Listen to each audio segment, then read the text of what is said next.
Good evening, everybody. How are we doing? Happy Wednesday. I got it right this time. I know my days of the week. It's not Monday, it's Wednesday. Now I'm panicking. I did say Wednesday, right?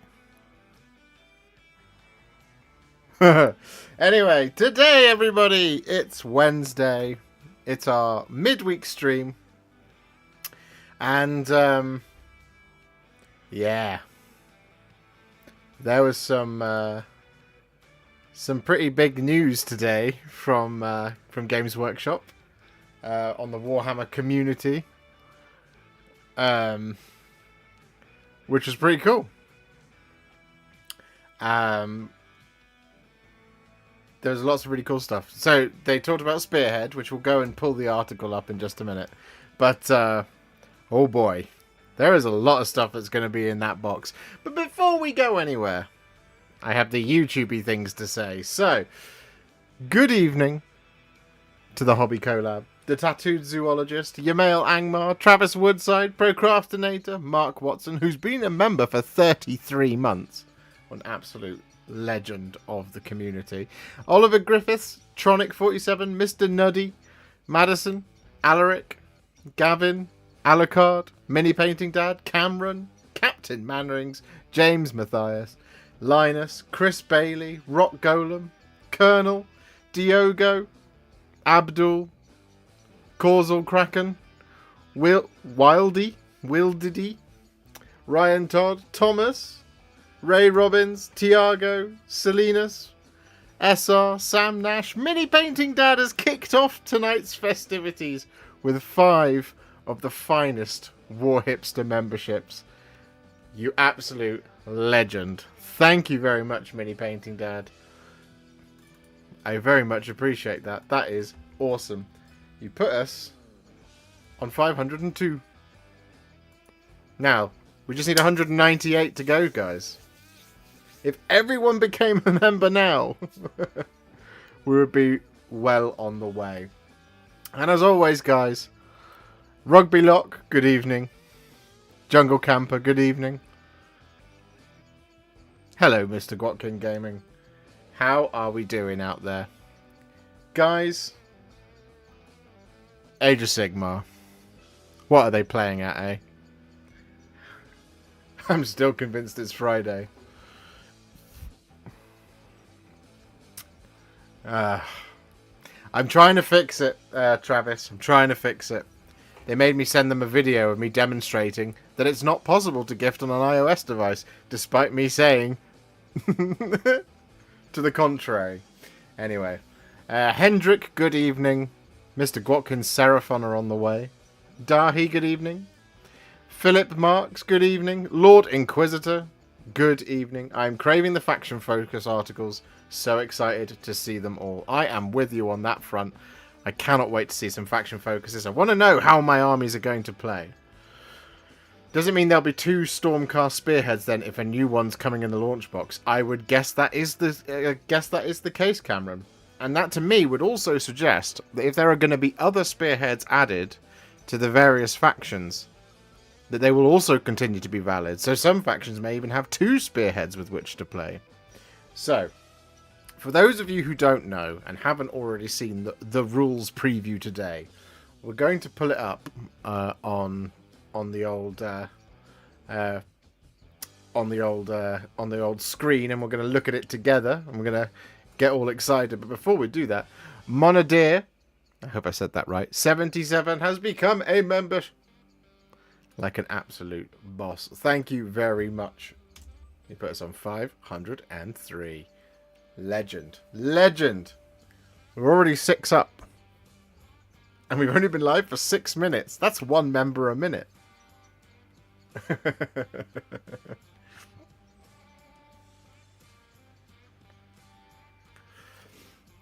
So, let me pop across to this.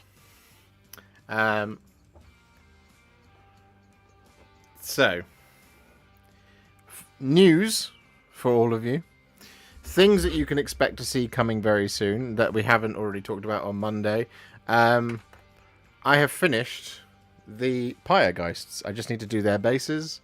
Here you go. Here is a finished Pyregeist. So the Pyregeists are on their way. Nighthaunt, and we've got the old Deacon of Flame there. We've also got the Torch Wraiths. Got plenty of ghosty goodness on the way. So that video is now finished and ready to go. Today I started work on the Kroot Trail Shaper.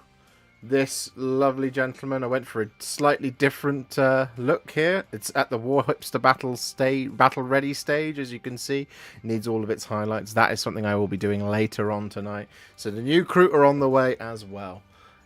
You'll all be pleased to hear. Now, I need to quickly pull up Warhammer Community, because if we're going to do this, we need to do this professionally. We need that one. Boom. So, if I press this button now, as you can see, we now have a browser window. Hooray! And it should stick to that one. Yes! Love it. Sam Nash. Hi, Josh. Thoughts on the new prosecutors? Thank you very much, Sam, for being a member for 11 months. You've almost been with me for a year. Another legend of the Warhipster community. I love the new prosecutors. I think they're beautiful. I think they're absolutely wonderful. They're everything that the prosecutors should have been all along. For those of you who haven't seen, we can show you the new prosecutors. Here it is. Look at that gloriousness in all its divine glory. Looking incredible.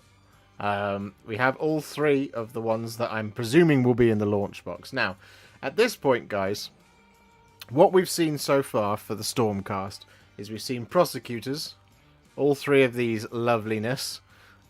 We have seen these ones, the Reclusians, this lovely thing. This, I'm almost certain, will be in the core box, including their emotional support humans. And we have also seen the new Liberators as well. So, at the moment, we can guess that the Stormcast half of the AoS 4 box will contain, I would guess, 10 Liberators, 3 Reclusians, and 3 Prosecutors. So, we're now waiting to find out what characters are in the box. I reckon there will be 2. 2 Stormcast characters, is my guess. Now, as for the Skaven, we've seen the Clan Rats, and we've seen the Warlock Engineer. So next week, we should see a more impressive, shall we say, piece of gear for the Skaven. But there should be lots and lots of cool stuff coming. Let's just do that for a second so I can check in what you guys are saying on the chat. Love the Nighthaunt. Thank you, Oliver Griffiths. All 3 finished. Yes, Travis. Oh, well, all 8. It puts me on 202 minis. It means that throughout the month of April, I painted 69 miniatures. I painted 69 miniatures in April. Nice.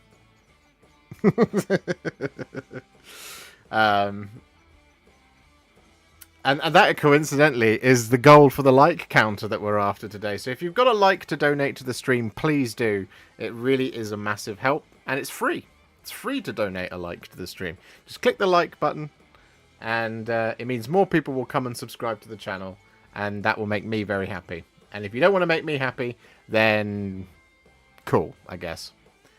They'd make decent Sanguinary Guard. Listen. Listen, you. Listen, you. I suspect you're going to get new Sanguinary Guard anyway. Don't ruin the prosecutors. Anyway. Of course you can do whatever you like. Yeah, they would make really lovely Sanguinary Guard. But like at this point, it's like, if you look at like the Deathwing stuff that's came out, it's like, why waste the money? Just wait for the Sanguinary Guard, and they'll probably be even better. Also, these will be massive, because prosecutors were always really big. That their profile was enormous, and like the old sunburst scheme for their wings was always quite. It's always quite like a large profile thing. So you actually probably don't want that on 40k because it would make them even easier to spot in a game where shooting is king. Anyway, here we are. So today, introducing Spearhead, a fast and furious new mode for hashtag new AoS.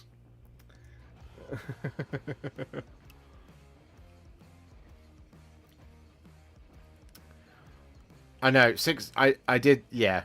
69 miniatures in a month is an absolutely obnoxious amount of miniatures to paint. But that is, unfortunately, the lot I have in life. This month, I have over 150 that I could do. I won't get 150 done, but I should get 7 done in the next 3 days. Including the Mr. Lone Spear. No, Lone Spear? The Trail Shaper, the Lone Spear, and the 5 Croot Hounds. The 5 Croot Hounds I'm planning on doing like an unedited video, so actually it might be like 6 hours long, but well, it depends how long it takes me to paint them. But I'll paint the whole lot. It will be a long video where there'll be loads of the music that I use and this, that, and the other on the video, that kind of thing. Something slightly different, something you can just throw on whilst you're painting yourself, instead of necessarily looking up how to paint them. That's kind of what my plan is with the Croot Hounds, because otherwise it'll be like a 10-minute video, and it's like, yeah, we've already done that. So, introducing Spearhead, a fast and furious new mode for hashtag new AoS. We've shown off loads of the new edition of Warhammer Age of Sigmar so far, from the impactful new commands, the tightened up fight phase, changes to spells and prayers, and the modular rules that underpin everything. But when the new edition was first announced, the Warhammer studio excitedly spoke about Spearhead, a brand new way of playing the game, and now it's time to find out what it's all about. What is Spearhead? Spearhead is a new game format for Warhammer Age of Sigmar where you use self-contained existing boxes of miniatures to play fast and furious games with streamlined rules and nail-biting finishes. There are a number of differences between full-sized match play games and Spearhead, which has been designed to make the game accessible but retain rich tactical depth. It's a brilliant standalone game and a fantastic primer of what you can expect from full-scale battles of Warhammer Age of Sigmar. As you can see, here are 2 of the examples: the Flesh Eater Court's Carrion Retainers and the Cities of Sigmar Castellite Company. Now, conveniently, I already have both of these, fully painted and ready to go. I am ready for Spearhead. I realise I should be reading this like a lore channel, shouldn't I, really? Should be putting on the voice. That would be fun, right? Spearhead's footprint is also dramatically smaller than that of a full game. Played on a board measuring 30 inches by 22.4 inches, that's a quarter of the size of a full battlefield, and the perfect size to play on a kitchen or coffee table. No? Awful. Yeah. The incoming launch box provides everything. This is the thing, right, guys? This is the part that made me very, very excited. Okay. The incoming launch box provides everything you need to play with a friend. Duh, usually they do. Including 2 complete Spearhead forces, terrain, that's new, a double-sided board, that's new, with printed objectives. On the board? Who can say? Probably on the board, right? And the packs of cards that really make this mode tick. You'll also get a beautiful hardcover book that includes everything you need to play, the core rules, the Spearhead battle pack, and the rules for every Spearhead force in the game, so you can start playing with your existing collections immediately. Now, here's the thing. Here's the thing. This is very reminiscent of, I guess, pre-Indomitus, right? Because Indomitus as a launch box was a launch box. It contained the Necrons, it contained the Space Marines, and it contained the core rules. And that was new to me because it wasn't the it wasn't the core box for the edition. The core box for the edition came out later with the Command Edition and those, you know, the scalable core boxes, right? So you had like I always think of them as First Strike, and anyway, so and No Fear, I think is what it was called. So in 8th edition you had Dark Imperium. Dark Imperium included the little rulers, the dice, the Space Marines in the Death Guard, and the core book, and the transfer sheet and all that kind of stuff. So the thing I thought was really interesting about it was that to include the packs of cards, the double-sided board with printed objectives, terrain as well, it made me feel like this really does. This does feel like a launch box, right? It's not it's not so much a box that, at least at the inclusion of this, it's not so much a box that is resting on its laurels as being the next full stop in the story of said game, like Leviathan was, or Dominion was. It's not resting on its laurels of being the miniatures in the core box, the core book, right? The big rule book that we're all used to. This is going all out. Because if we're throwing in this on top of what we normally see, so it's not 2 extra spearheads, the forces that we see in the box will be the spearheads, right? As you would normally expect to see. So whatever it is, the Skaven will be probably 20 clan rats, a warlock engineer, the warplock Jezzails as well. They talked about those being adjacent. Probably they'll be in there. And I would guess maybe some bigger thing and a couple of characters as well.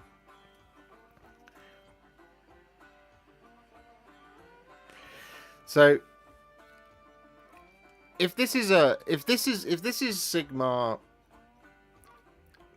part of me feels like Age of Sigmar is re-announcing itself to the world. I think it's tired of being the butt of some people's jokes. I feel like it's here to just be like, hey, Age of Sigmar, because now Old World is here. I feel like Age of Sigmar's like, hey, now's our time to kind of shake off the old yoke, as it were. So here's the other key bit of news. Confirmed 100%. Existing Vanguard and Spearhead boxes. Each faction Spearhead box is created from the contents of a single box, and all currently available Vanguard boxes will be rebranded as Spearhead boxes. As these sets contain different quantities of models, Spearhead has its own dedicated war scrolls and faction rules, and introduces new mechanics to balance each force against one another.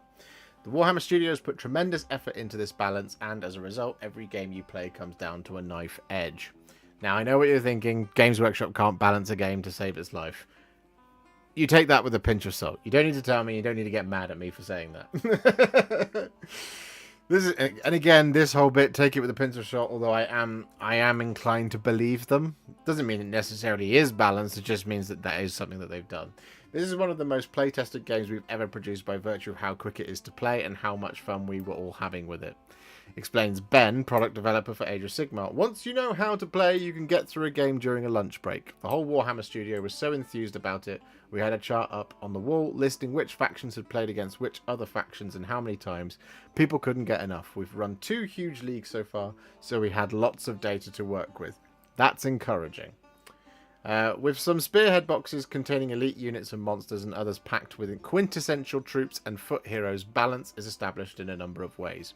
From holding powerful units back for the later turns to giving less durable units a second chance at life.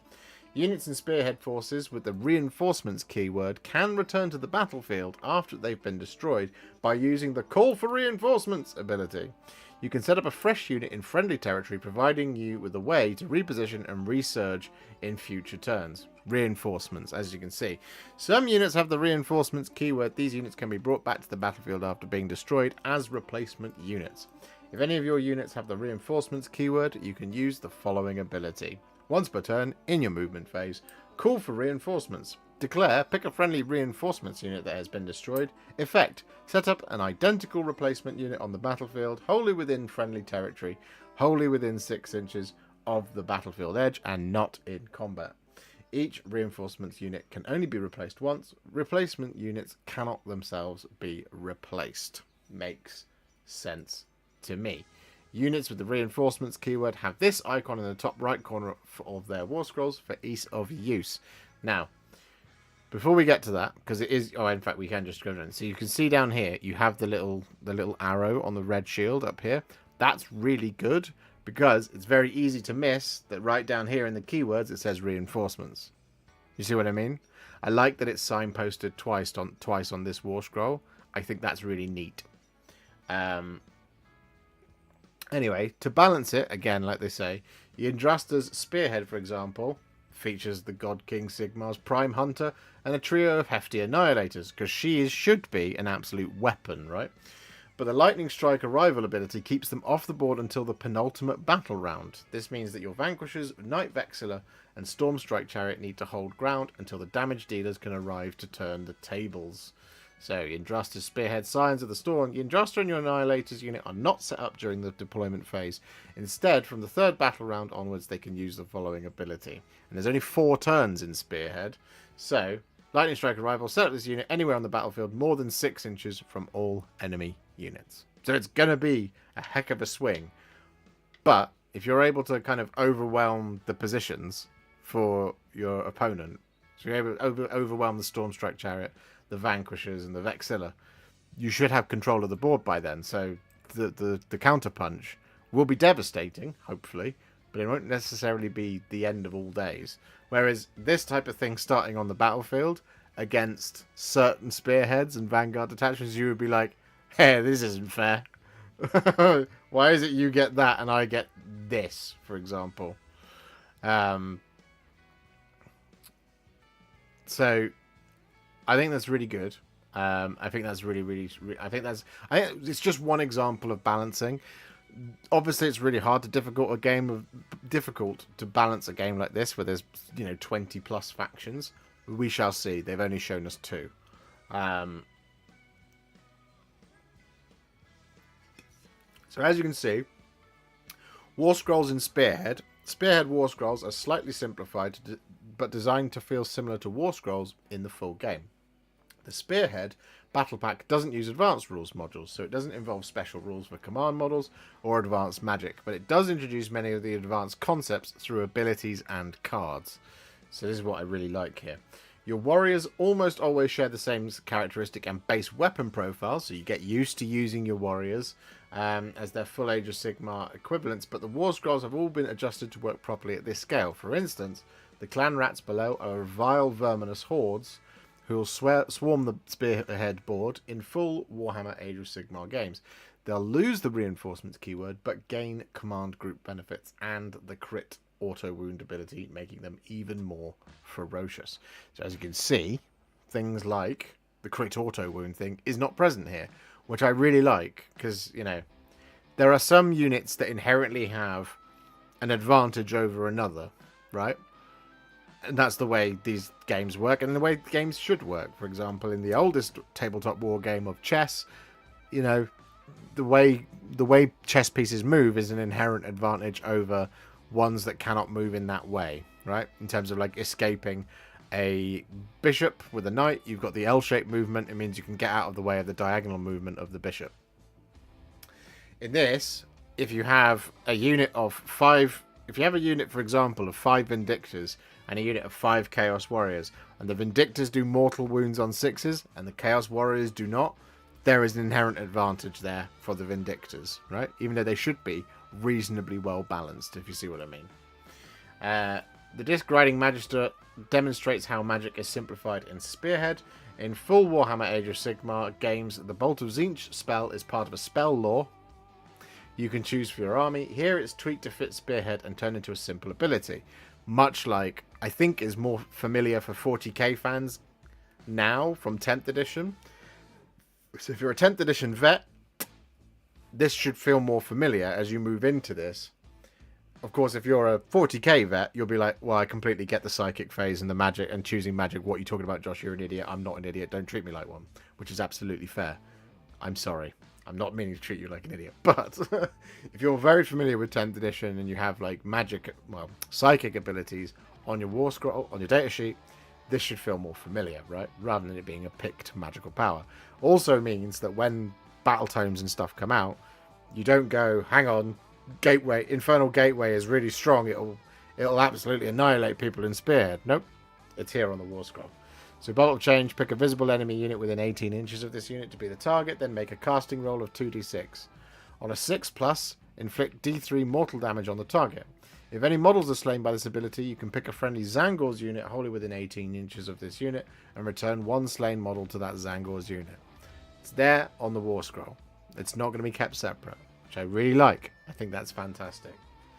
This covers the basics of Spearhead, but there's another driving force for this new game mode. 2 decks of cards are included in the box. One that provides you with a twist for each round, and another that gives you the ability to score battle tactics or use powerful command abilities. They're a critical part of what makes Spearhead so compelling and rich with strategic depth. So we'll be taking a closer look at them later in the week. Now, I'm very excited by all of this. I'm very, very excited by all of this. I think the only thing the only thing I think they're not going to have included in this damn box is a set of 6 dice. You know? And I can't remember the last time I bought a core box or a launch box from Games Workshop that actually included the dice in the box. And I really want that again. I missed that. And I know they're just dice. I've got plenty of dice. I don't need any more dice.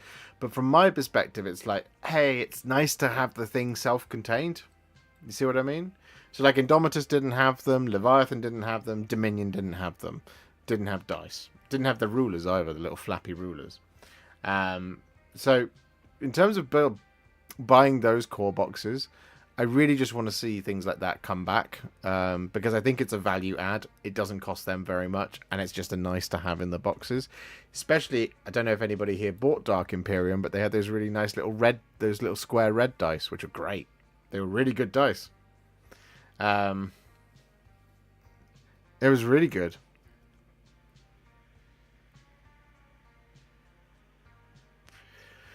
Okay, I definitely want to learn this now. I just need friends. You have friends. I'm your friend. Come to the UK and I will play Spearhead with you. 100%.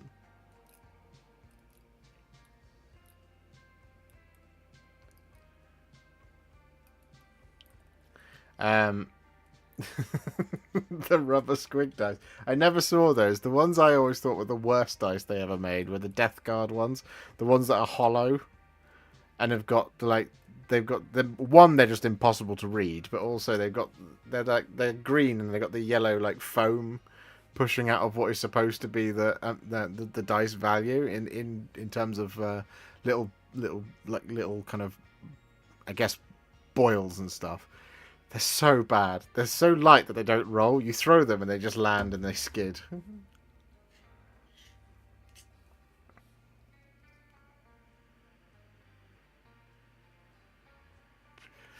Another good set of dice that they made, in terms of it being terrible, was when the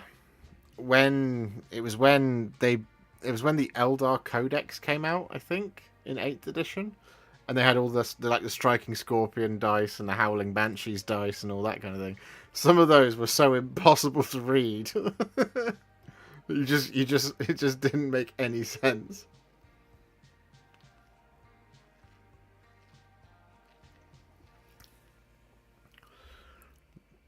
Mega Brune, off topic, but just recently got the 40k starter set for my son and me, and have found your painting tutorials super helpful. Thanks very much for all your efforts. Tyranids done and nearly done Space Marines. That's awesome, Mega Brune. I'm glad I could help.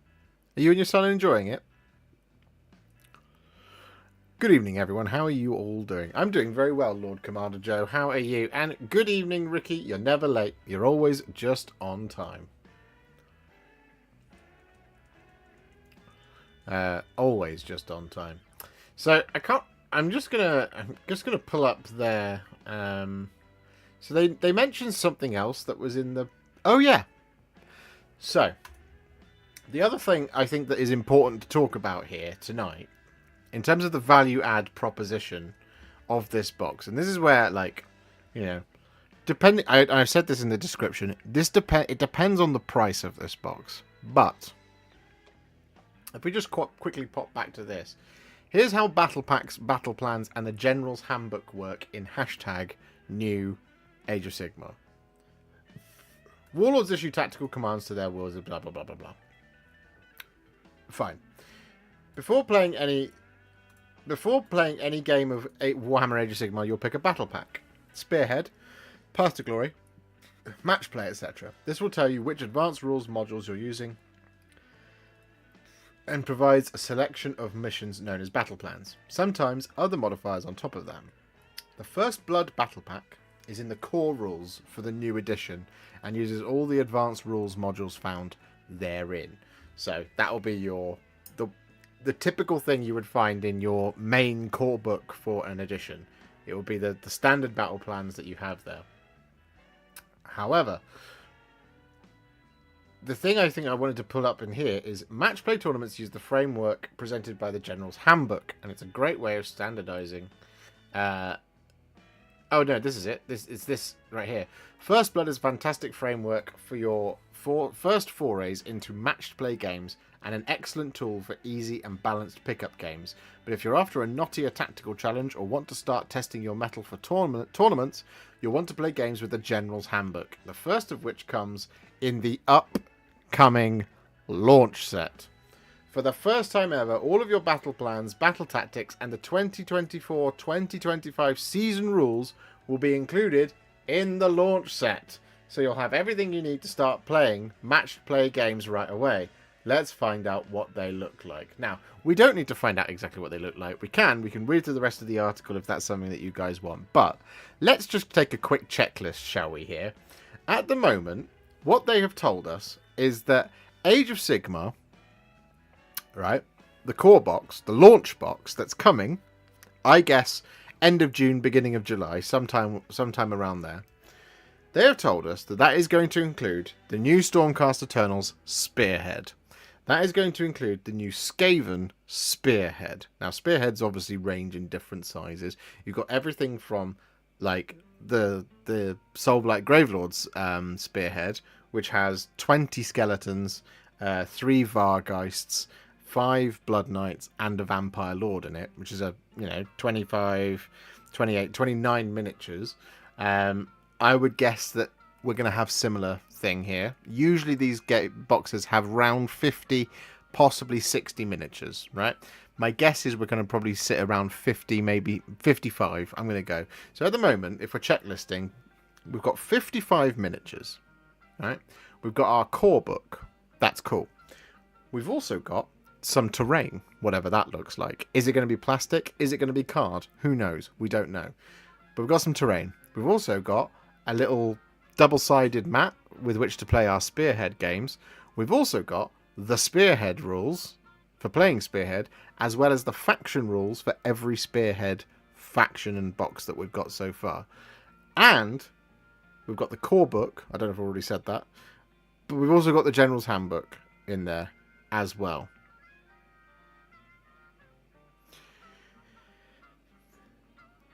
This new box sounds like it's going to be ridiculous. Dan, raiding from Liam, sort of. Is Liam finished streaming already? But he didn't send everybody over. How dare he?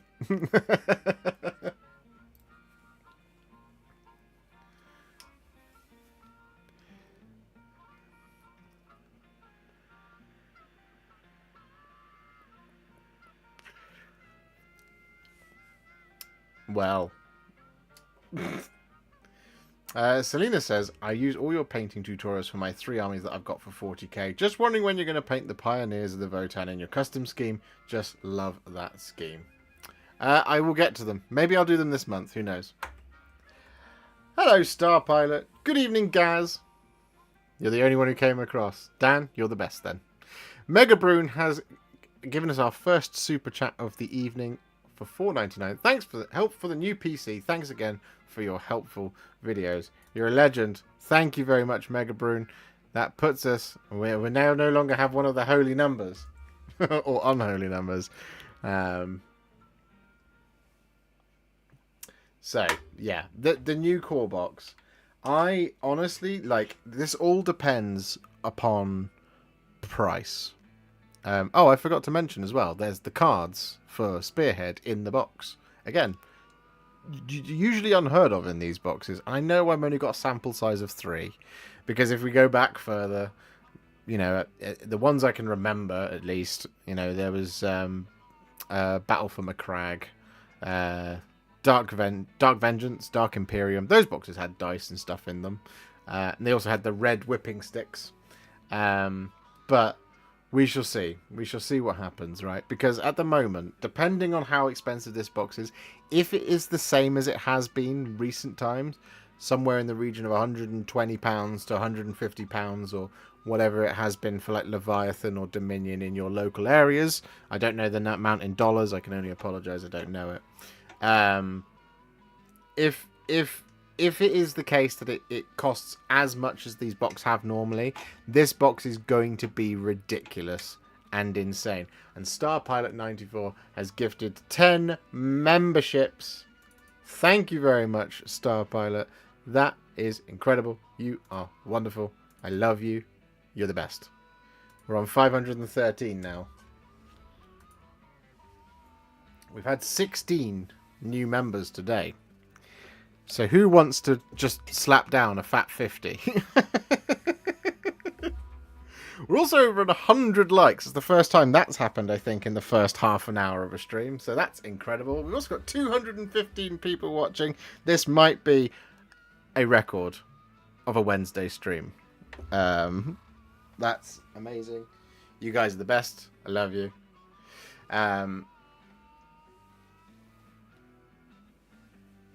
We'd like to see some new corn besides all the new stuff. Yeah, I'm with you, Lazar. So yeah, there's an interesting thing with the demons, right? Demons, I think demons could do with a really nice, could do with a full rework at times. Sometimes it's like, yeah, some of them are just okay, like the plague bearers and like the demonettes are a bit annoying to put together. It's kind of more of a wish list, right, for demons and stuff, because it's like, yeah, I mean, they could make some absolutely beautiful things, but do we really want to overcomplicate them too much? Do you see what I mean?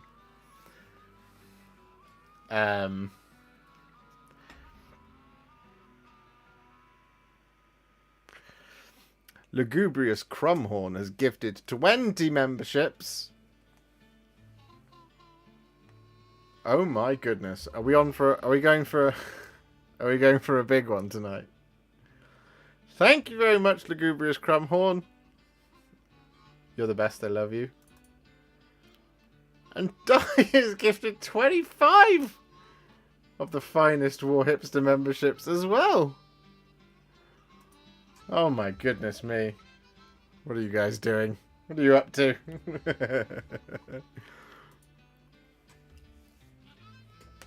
Thank you so much, guys. That is incredibly generous of you. Thank you. Thank you, thank you, thank you. Just imagine new bloodletters. I can imagine new bloodletters. I think they would be stunning and beautiful, and also more difficult to paint, which is not necessarily a bad thing. But at the same time, it's like, do you want to do 30 of them? You know what Games Workshop is like when they redesign miniatures. When they go, hey, we got some new big shiny, lovely, sexy miniatures for you. Let's make Josh cry. No, well, I mean, yeah, you can make me cry if you want. I mean, you're getting close. 41 new members in a stream, and we're not even 40 minutes done, is unbelievable.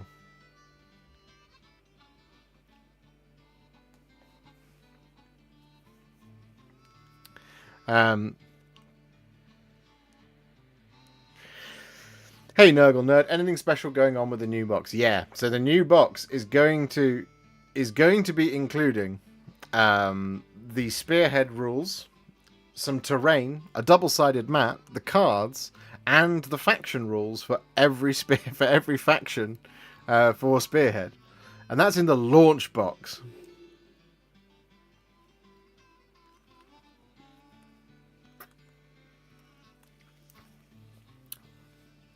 which is just bizarre to me. Like, I'm like, hang on a moment. This is a lot. Get to the month's member goal on the first day of the month. And I would probably have a hernia. And I would have to go and have a good cry. The General's Handbook too. Yep. That's also in the General's Handbook is included in the core box. Now, like I said, at the moment, the only barrier to this box is knowing how much it costs. We haven't seen all of the miniatures yet, but as I guessed, if we look at what Dominion did, because Dominion's a better example rather than Soul Wars or Mighty Battles in an Age of an Ending War. If we look at what Dominion did, Dominion had 10 Vindictors in it. It had 3 Annihilators. It had 3 Praetors. It had the Lord Imperatant, the Knight Arcanum, the Knight Vexilla, and Yndrasta, I believe, including a Gryph-hound as well.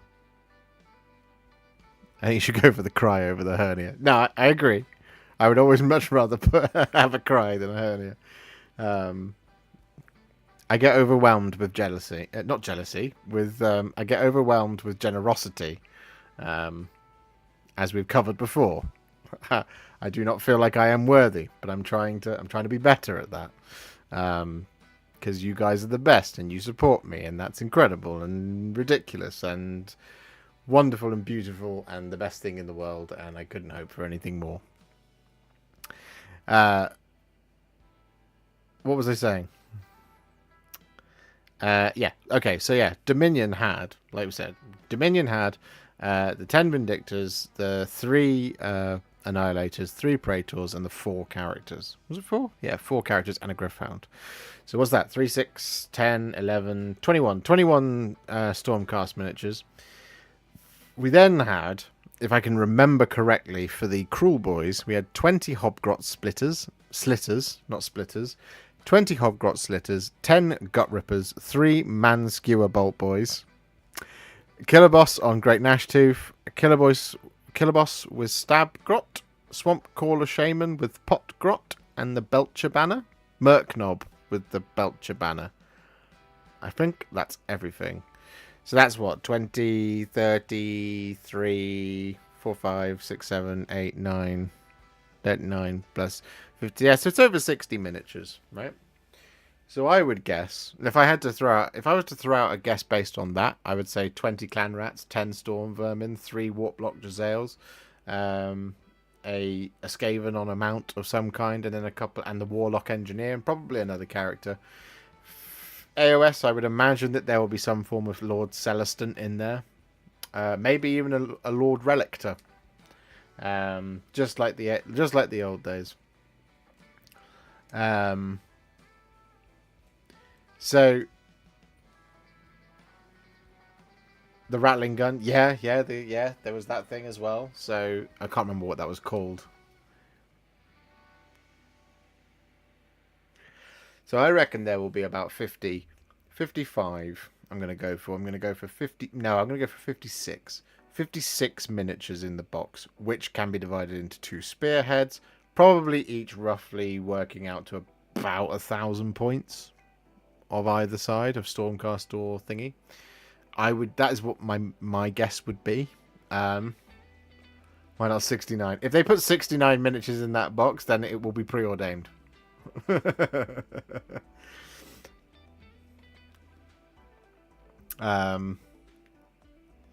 So yeah, I think there would be in the ballpark figure of roughly 50 miniatures in the box, plus clearly 3 books unless it's all rolled into one book. But I would guess core book, General's Handbook, and Spearhead book, all being individual. Plus the cards, hopefully some dice, some red whipping sticks. That'd be cool. I mean, measuring sticks. Don't whip people with them. They make a very satisfying when you throw them through the air. But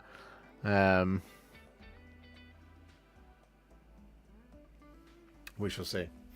I wonder if Spearhead is going to have the same problem Combat Patrol has, in that the build for Combat Patrol is highly specific and usually not the ideal for games of bigger 40k. Yeah, I mean, it could potentially have a slight issue.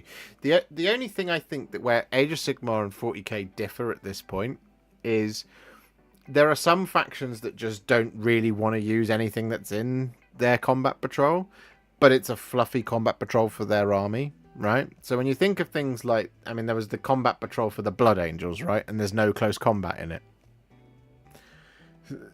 So, like, why?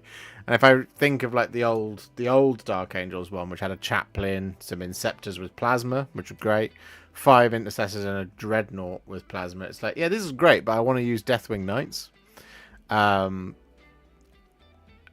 It's kind of less impactful in Age of Sigmar in many ways, because when you look at things like there's the Flesh Eater Court Spearhead, for example, which has 10 Crypt Guard, a Vargulf Courtier, 3 Morbeg Knights, and a Abhorrent Archregent, which as it stands right now in 3rd edition of Age of Sigmar, you want every single one of those things in the box.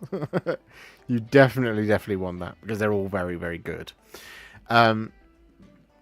Because you have less of a kind of like it's a little bit less impactful based on the style of which the army plays. Because there's so much more of a focus on combat in Age of Sigmar, and shooting is more of a secondary thing. It kind of makes it's less impactful if the spearhead, basically the spearheads are good foundations, the vanguards are good foundations for your army. So like, if I just pull up one that I've got here, where is it?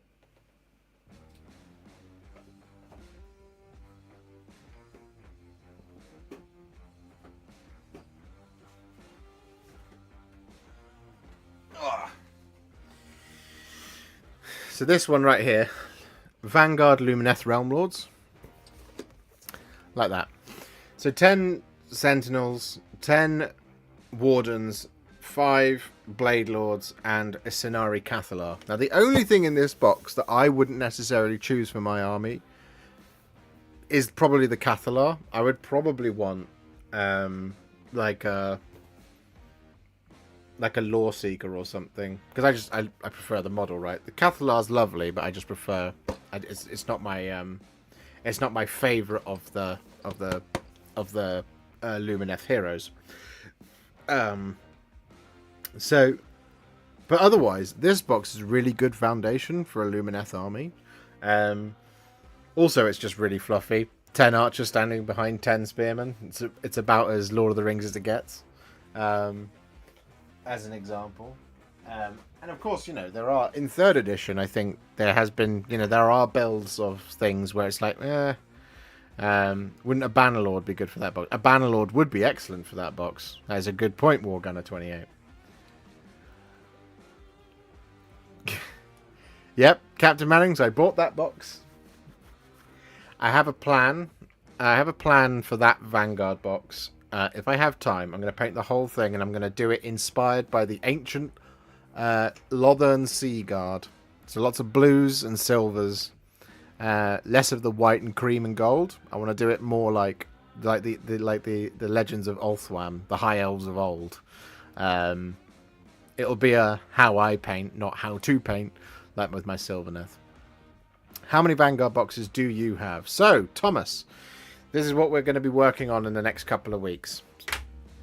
As it stands right now, I need to paint 5 of these bad boys. In fact, you know what we'll do? We'll come over to here. We'll go on the overhead like this. Right? Get rid of that. So, I need to paint 5 Vanquishers. 1, 2, 3, 4, and 5.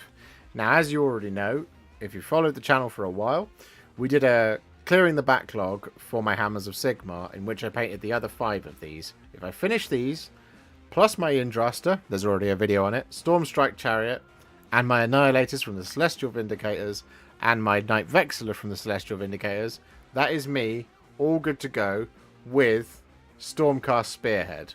So that's 1. I've done the Cities of Sigmar one. That's already done. And I've already done the Flesh Eater Chords. I've done all of that. So that's 3. 3 of the finest. Stormcast, Cities, and Flesh Eater Chords. Now, what I've also built last week was I built this, the Branch Witch. This is all I need to complete Vanguard Sylvaneth. So that is number 4.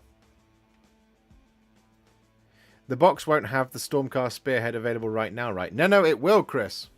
It will. So they've said, like, they've got rules. They've previewed the rules on it. So I'll show you. Hang on. Let's go back here. So if we go here we go. So in this article, they talk about Yndrasta's Spearhead.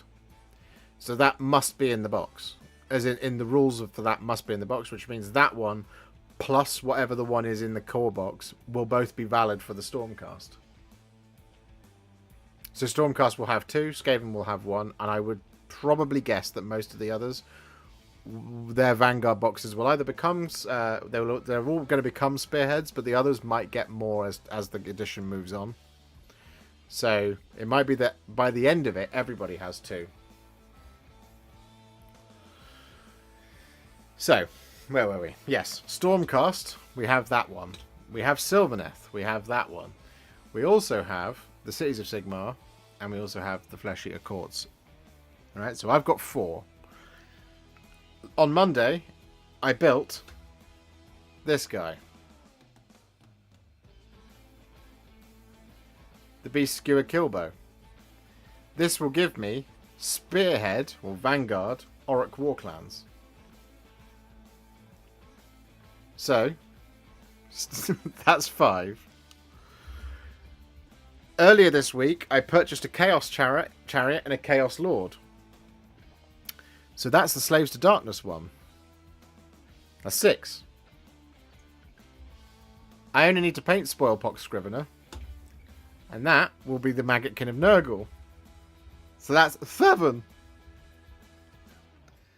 Let me just check whichever ones I'm missing. So, Stormcast, yep. Flesh Eaters, yep. Cities of Sigmar, yep. Maggotkin of Nurgle, yep. Slaves to Darkness, yep. Auric Warclans, yep. Ah, yes, Vanguard Seraphon. So, Adam, who's not here, I saw him just turn on Baldur's Gate 3 on my Steam friends. He sent me a Saurus Old Blood on Carnosaur. So that's another one. I've got this Lumineth box, and I've got the Soulblight Gravelords. So, as it stands right now, I also have all of the capacity to do the Caradron Overlords, and if I buy 10 Volkite Berserkers and another character, I can also do the Fire Slayers as well. However, as it stands, my plan is to finish off enough to have 1, 2, 3, 4, 5, 6, 7, 8, 9, 10 Vanguards / Spearheads. Nighthaunts, yes. So I bought Alice a set of the Grimghast Reapers, so that's what she needed to finish off hers. What we're looking for, is the Knight of Shrouds on foot to finish off the Nighthaunt Spearhead.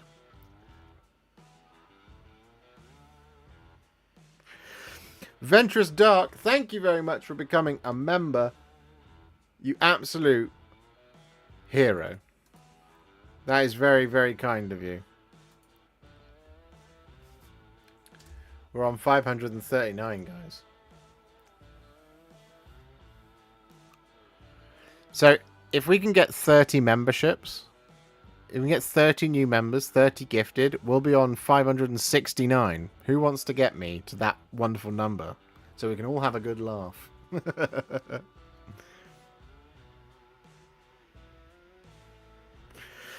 Ventress Dark has just gifted 10. Thank you so much, very, very, very much, Ventress. That is very kind of you. It puts us on 549. Get licking that like button. Indeed, Captain Manrings. We've gone over 100 likes, which is unheard of on these Wednesday streams, which is incredible. But, oh my goodness me. Elecman24 and Gary Waldron have both become members.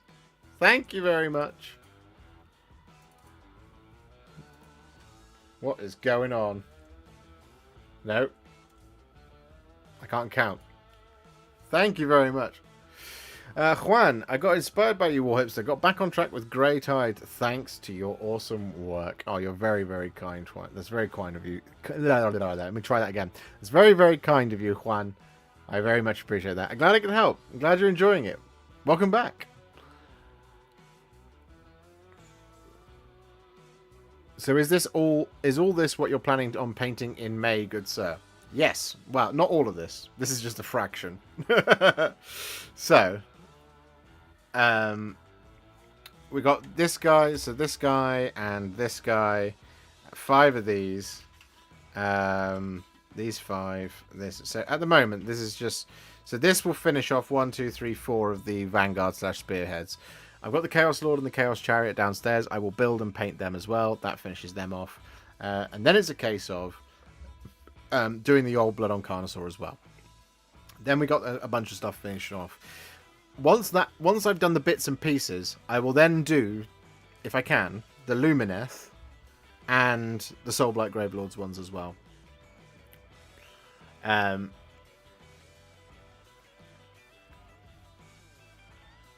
So yeah, there's a pile of stuff. Was a bit annoyed that the Melusite Iron Scale was not available individually from FLG or GW main anymore, but eBay to the rescue. Yeah, so I need to get Melusite and the Melusite Iron Scale if I was to do the Daughters of Cain one as well.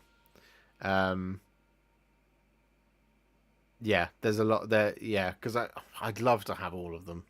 I would really love to be able to do all of them, and just be like, hey guys, are you ready for Age of Sigmar? Because guess what? I can get you there, baby. Because I've got painting videos on literally everything. I would love to be able to do that. As to whether or not that's going to happen is a question mark.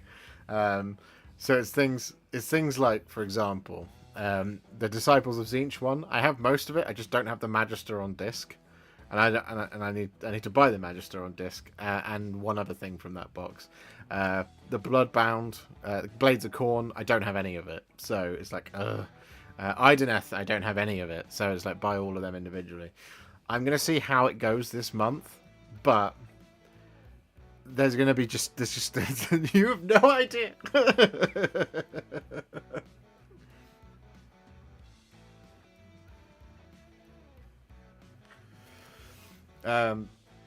Ventress Dark says, glad to finally be able to give the support you deserve. Thanks for the great painting content and hobby support. That's very kind of you, Ventress. Very, very kind of you indeed. Thank you. I really appreciate it, honestly. Only you guys decide whether I deserve it or not. It's up to you, because I'll never be worthy. That's why I must continue to paint and make videos forever. Good afternoon. Does anyone know what rotating display stands are used in the painting tutorials? Yes, I know, Envoy. I can tell you what it is because I recently upgraded it to a new one. I bought a new one. I got the old. I can tell you what the old one was as well. Let me go to my orders. So I bought. Where is it? Come on. So I bought this thing very recently. I bought this thing, and that one's quite expensive. So the cheaper one that I bought ages ago is when did I buy it? When did I start doing this? 2021. When did I start doing the rotating thing? It would have been.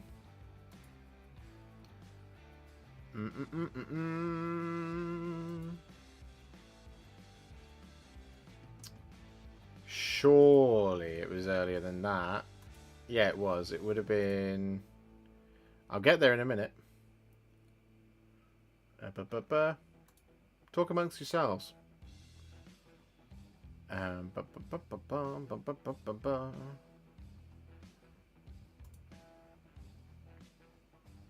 Where the heck is it? There it is. So this was the old one that I bought. This one worked. That one. So that LED's 8-inch black velvet top motorized rotating display turntable, ideal for jewelry hobby collectible product. That one lasted from 4 years. um,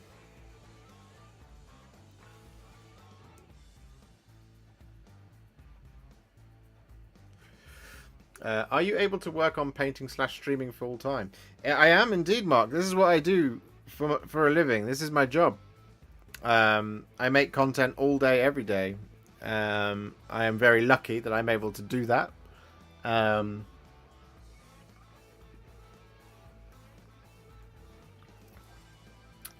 unfortunately missed the Monday stream. What did you think of the new Stormcast Prosecutors? I thought they were gorgeous, Alec, man. And I cannot wait to get my hands on them. Will you do the different sky ports for Caradron Overlords? So that there is a possibility I could do that. Like I said, I've got all of the bits to do a Caradron Overlords Vanguard, Spearhead Vanguard. The question is will I have time this month? This month is going to be ridiculous because I'm super pumped for it. And I'm getting very, very excited for AoS 4. And I want everybody to just come with me on this journey to be as pumped up as I am about this edition and about this game.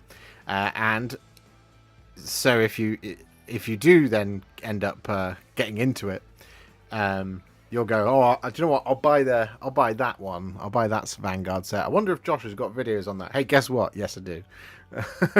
That's what I would love to be in a position to do. Which would just be Zerk.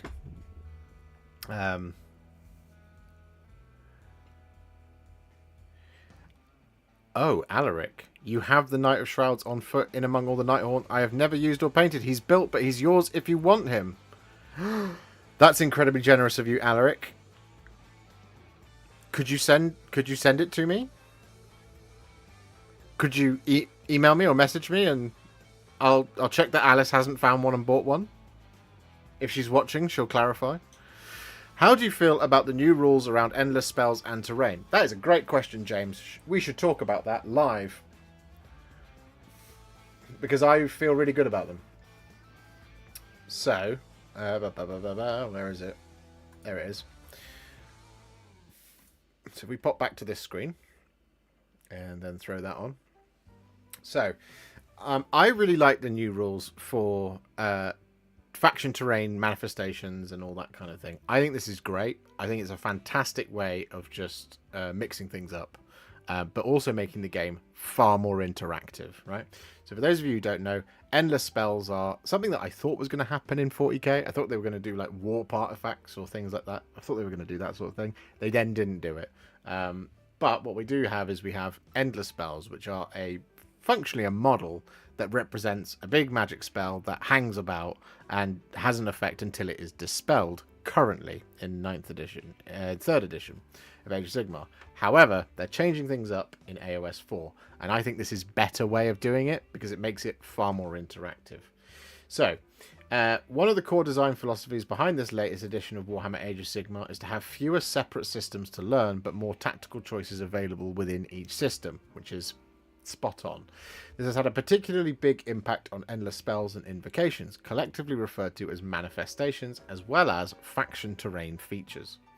Summoning manifestations. As mentioned in our previous article, manifestations have now been grouped into thematic laws, and you'll be able to pick one of these laws alongside your spell law and prayer law when building your army roster.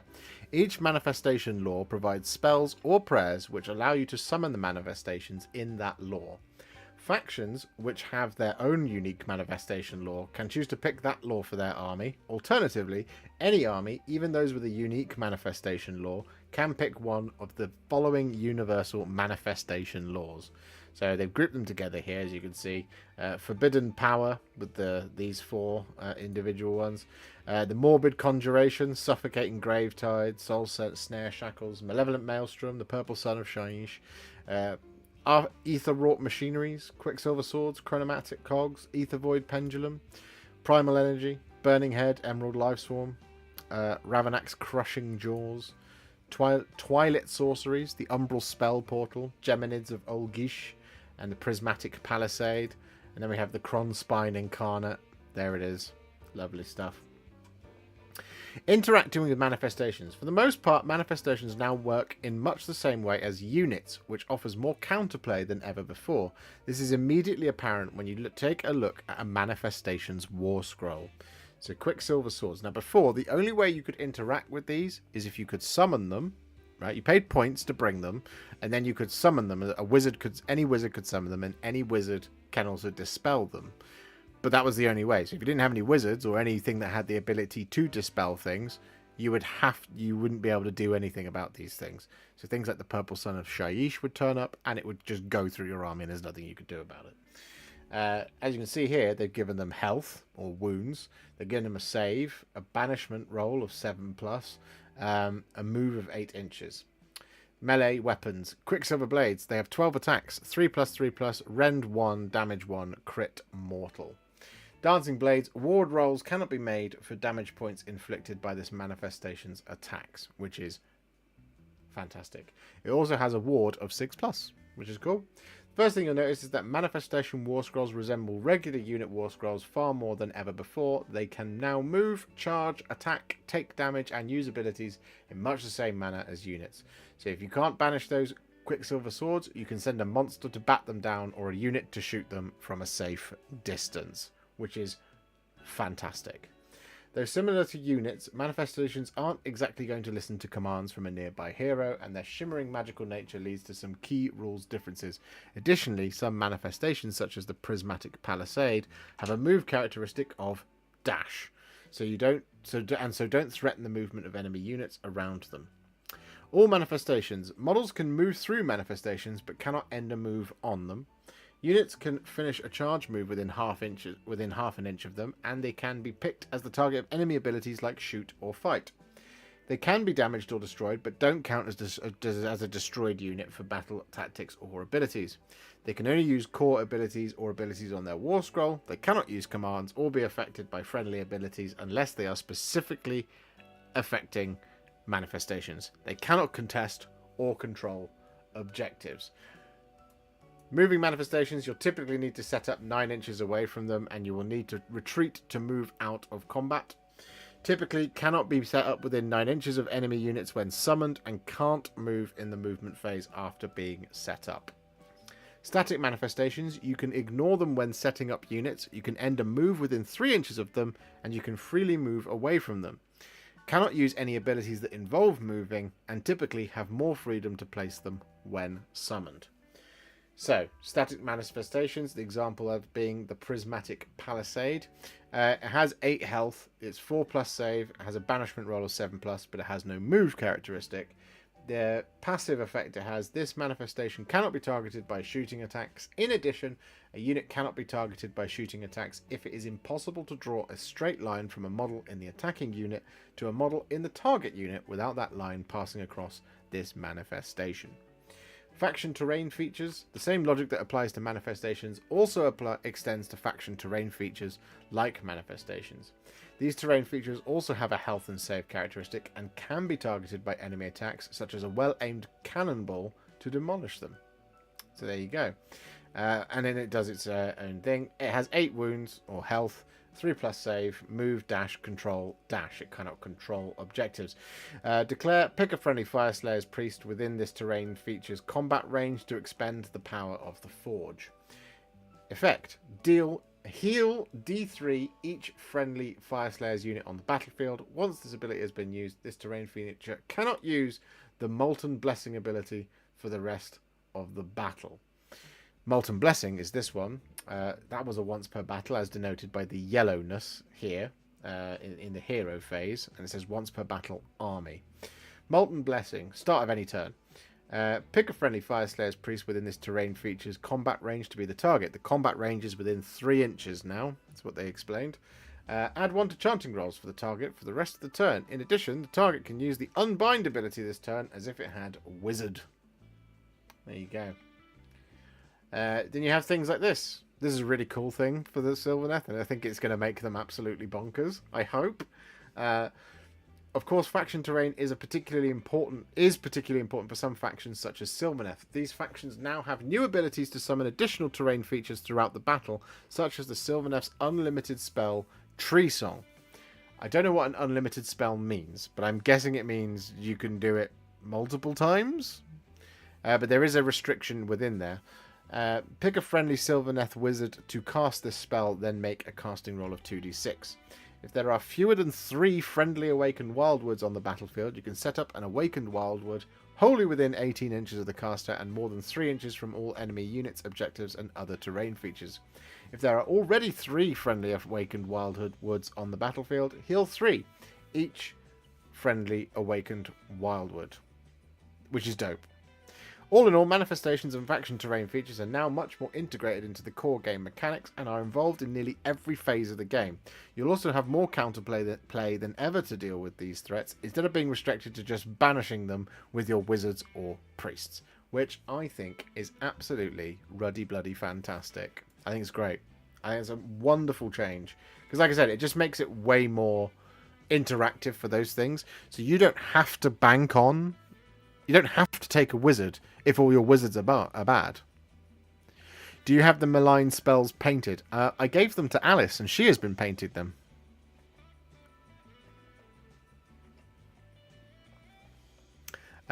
She's nearly done with them, actually.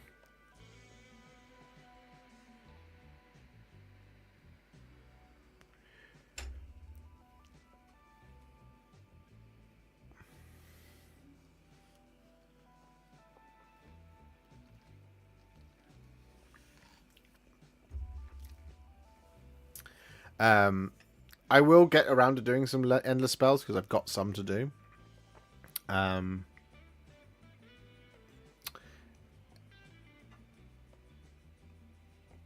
yeah, I think it's a really good change. I think it's great. Like I said, it just makes them more interactive. And so if you don't really want to, you don't like at a competitive level, that makes it way more. It can make it way more kind of. It means that there's less must takes in your army, as it were. So like every time I've ever come up with a list, I've sent it to a friend of mine, Chris, and I send it to him and I go, "Hey, what do you think of this one?" And he always goes, "There's no wizards," because I often don't put wizards in. But that's because you need a wizard to counterplay things like endless spells. And particularly at the beginning of 3rd edition, when the Purple Sun of Shaiish was absolutely bonkers, if you didn't have a wizard, you were literally just saying to your opponent, "Yep, just go through me like a, yeah, you know, just absolutely just you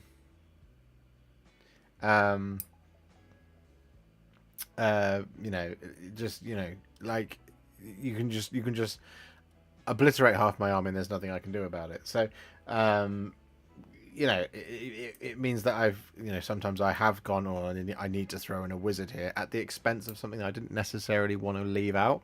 So like each of my Stormcast armies for a while, I was going, I have to put on the Knight Arcanum, for example, just literally there just to dispel an endless spell. Because the Stormcast wizards, they're okay, but they're not anywhere like the magic lore was nowhere near as good as some of the other factions. So it was like I was spending 120 points to maybe have to dispel a Purple Sun, and that was it.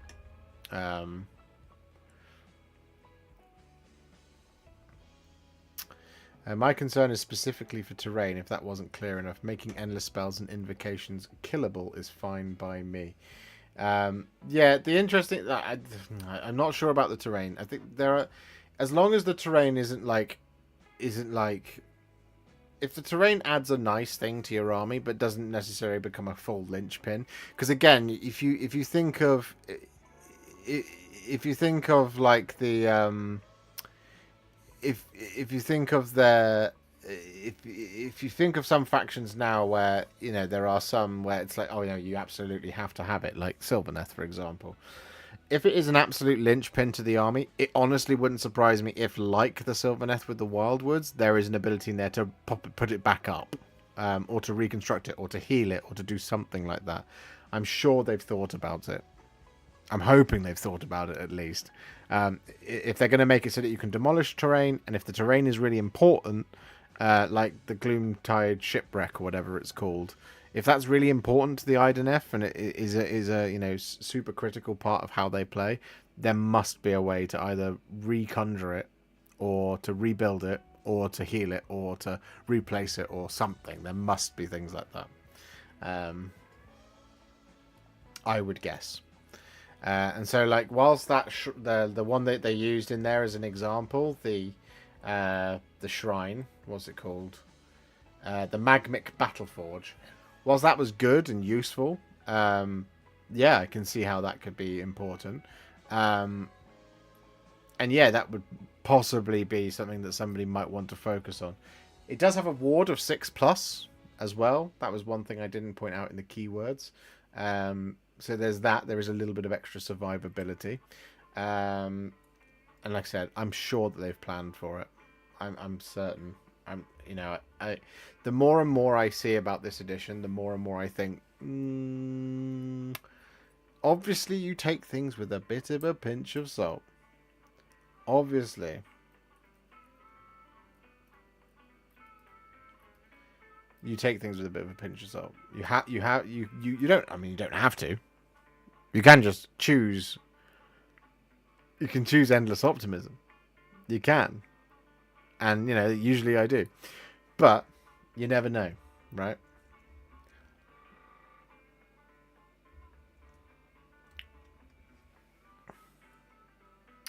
Never played AoS before. How complicated is it to learn compared to 40k? I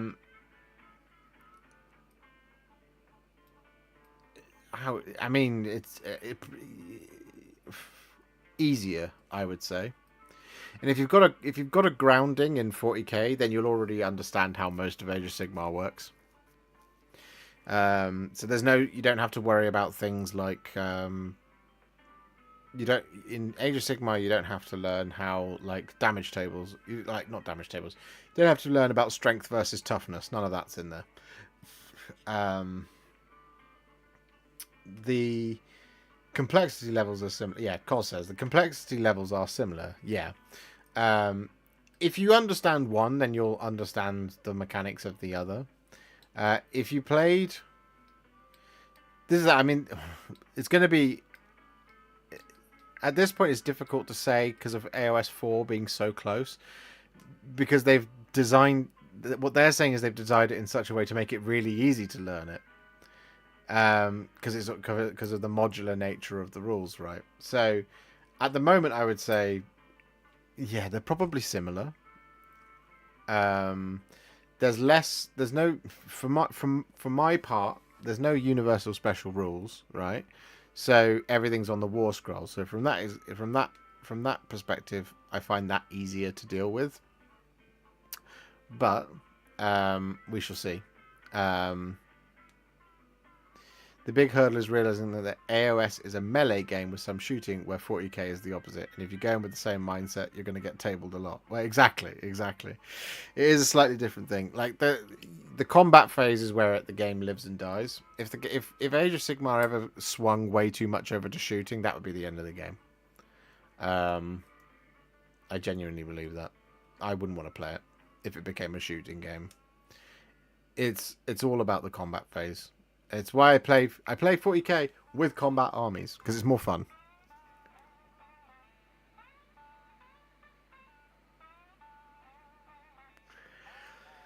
Hope we get some more named characters in 4th. I agree, Thomas. I hope we do as well.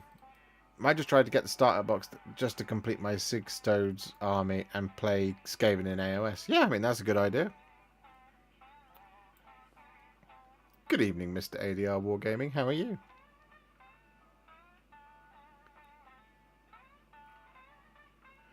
Josh, I have a spare Magister on Disc of Tzeentch if you want it. Don't mind sending it out to you at all. Okay.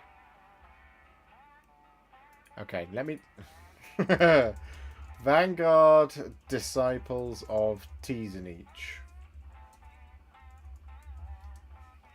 Let me look at what's in it. Why are you making me... Why? Always does this. Stupid. Shop. And we want to go Age of Sigmar. And we want to go And we got to go and we want the Disciples of Tzeentch. There they are. Hooray. So it's 1, 2, 3, 4, 5, 6, 7, 8, 9, 10 Kyric Acolytes, 10 Zangors, 3 Screamers, and 3 Flamers. Ah, yeah, so I don't have the Flamers, and I don't have the Magister on disc. Those are the two things I don't have from that. And obviously I would also have to paint 10 Kyric Acolytes and 10 Zangors, 3 Flamers, and a Magister on disc. Okay, so I've got the Screamers. They're all good. But the 3 Flamers I did a video for were for Adam. He's got them. So between us, we have 6 of the 27 models that are in that box. Can you get the Magister on disc individually? Magister on disc. Doesn't look like it. What's it called? Yeah, Magister on disc of Tzeentch. No, it doesn't look like you can get it individually. Boo!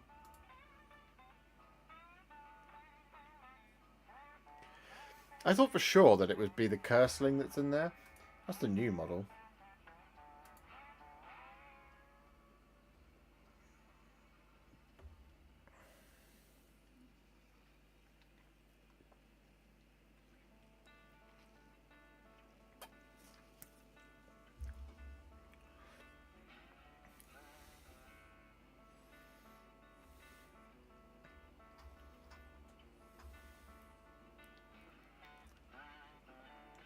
That's very kind of you, Sam. Leave it with me. I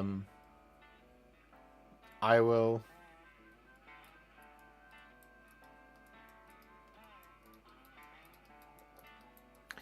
I'll have a think about it. I need to get May underway. I basically need to paint all the crew first, and then I can get on with it. So after our stream tonight, I'm gonna do the trail. I'm gonna finish the trail shaper. Then I'm gonna do Lone Spear tomorrow, and then film the Croot Hounds on Friday. And then we're good to go.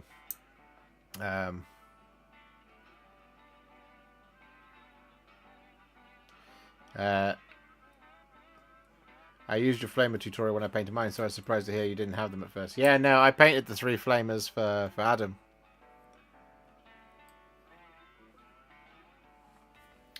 Shall we... Hang on. If I... So I can tell you... Let's do this fun thing. So... In fact, if I just... pull that up, and I go to here, and I go to... gamesworkshop.com.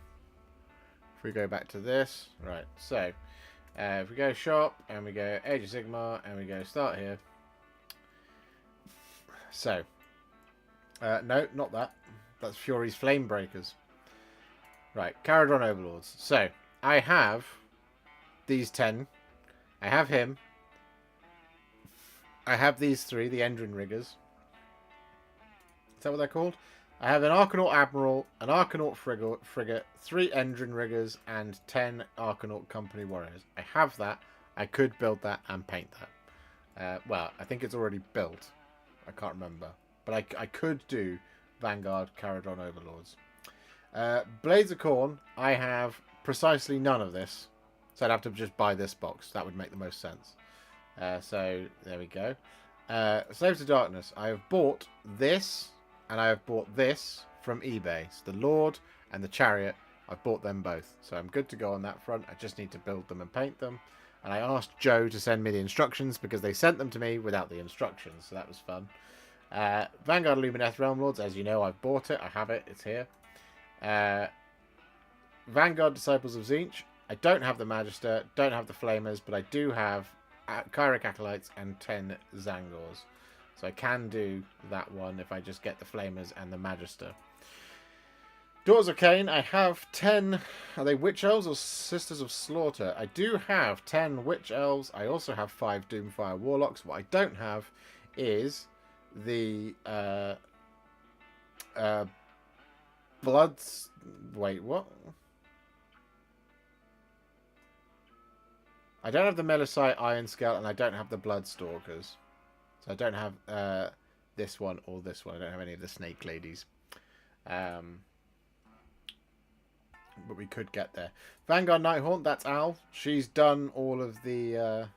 what's it called? She has done 20 Chain Rasps. She's got 10 Grimghast Reapers to paint. She built them on Monday or Tuesday. She's done 3 Spirit Hosts. We just need the Knight of Shrouds on foot. Just there to finish that one. And then she's good to go for Vanguard Nighthaunt. Fire Slayers, there's the one we want. So I have 5 Hearthguard Berserkers, and I have 10 Volkite Berserkers. What I don't have is a Battlesmith and 10 other Volkite Berserkers. So I would need a box of Berserkers and a Battlesmith. Spearhead Ideneth Deepkin, I don't have this, but Adam is working on it.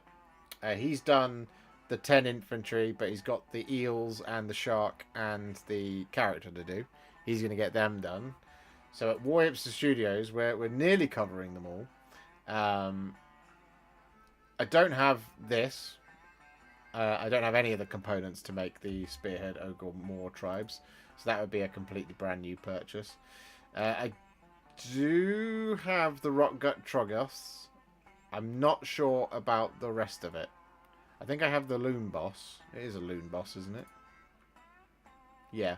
I think I have the Loon Boss, the Rockgut Trogoths, but I'm not sure about the Squig Hoppers or the Moon Clan Stabbers. I don't think I have either of those. It depends on...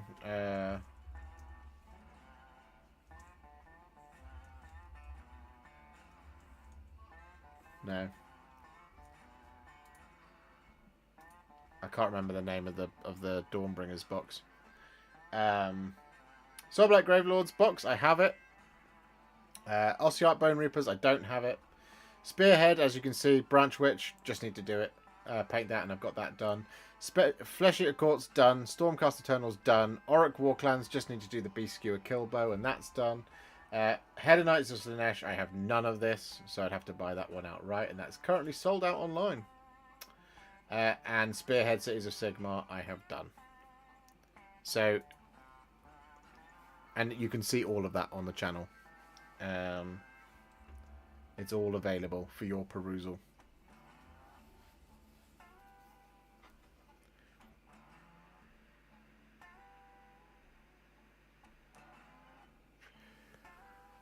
I painted my first Stormcast based on your Knights Excelsior tutorial. Any chance we could see you paint some of the new Stormcast models in that scheme? There is a possibility. There is a possibility. I haven't chosen what I'm going to do it in yet. I'm leaning towards Hallowed Knights at the moment, but we shall see. We shall see what happens with that box. It might be time that I procure a 4th Storm Host. I will be doing a lot of, once I know what the points for things are and what all the models are, and then of course what the new Stormcast miniatures will be. There will be a lot of stuff coming. There'll be a lot of stuff. I don't know. Am I gonna add to the Celestial Vindicators? Do I need to add stuff to the Hallowed Knights? Do it to the Hammers of Sigmar? The Hallowed Knights? I don't know. I just don't know yet. Hammers are currently at 2,000 points. Stormcast, I can get them to 2,000 points. I've just got to paint 20 miniatures. Or 18 miniatures. Something like that. I want to paint a Spearhead for Stormcasts as Blades of Dawn. Hallowed Knights, but purple instead of blue accents. What video would you recommend for the armour, and how would you do the warm purple? Let me see, your Mail Angmar. So let me check it out. So Stormcast Blades of Dawn, are they called? Blades of Dawn. Let's have a look. Oh, it's lovely. My instinct is to tell you to do... Ooh, I would probably veer towards Leviathan Purple being the purple that I would use for that, because it's really rich. Leviathan Purple looks great. If you check out the Wilder Fiend video...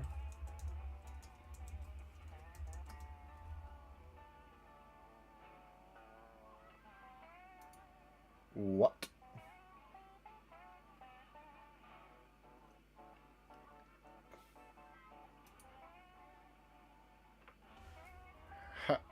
Hang on.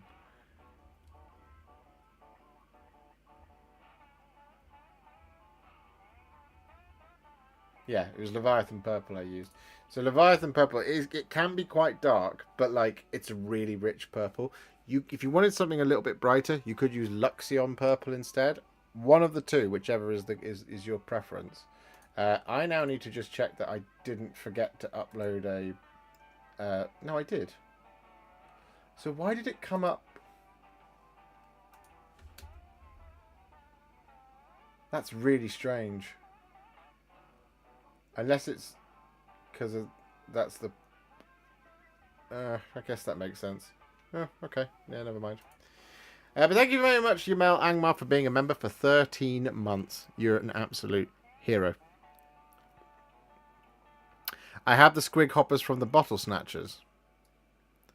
Oh, so I would need the little ones. Of what skyport will you paint Caradron Overlords? I would be inclined to do it to support old Drecky Flint. This one. I can't remember what that is, though. I can't remember what the name of that is.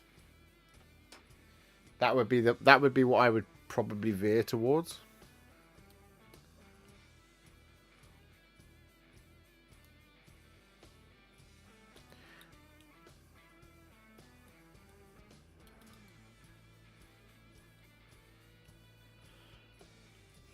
Guys, you've been absolutely legendary tonight. We have 170 likes on the stream. Can we reach for 200?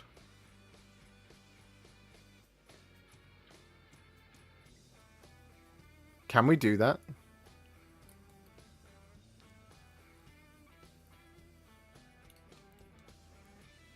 Is that possible? We just need 29 more likes to get to 200. That would be big.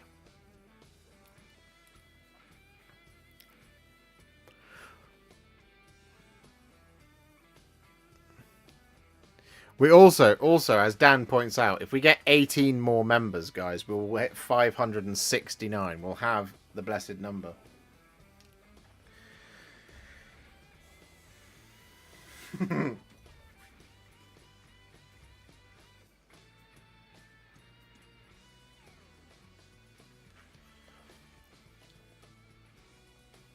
Also, if we're looking for fun numbers, we're £19 away from 690, which is another 69. Cat. ADR Wargaming with the 10 gifted memberships.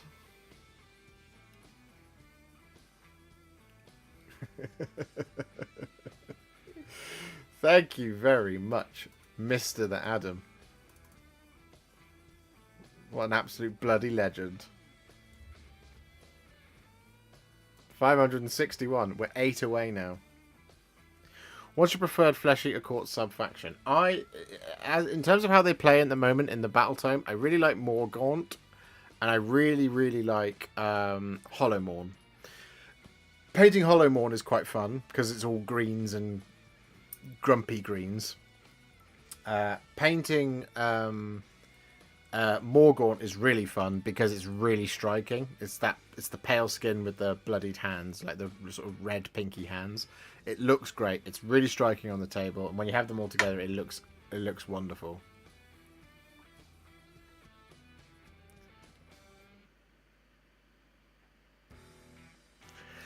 Spearhead, Sons of Behemoth, 3 of the Man Crusher mob. Oh yes. Any possibility for you to paint Gore Grunters? Yes, there is a possibility for that, Zvolak. Curtis has been asking for it for a while.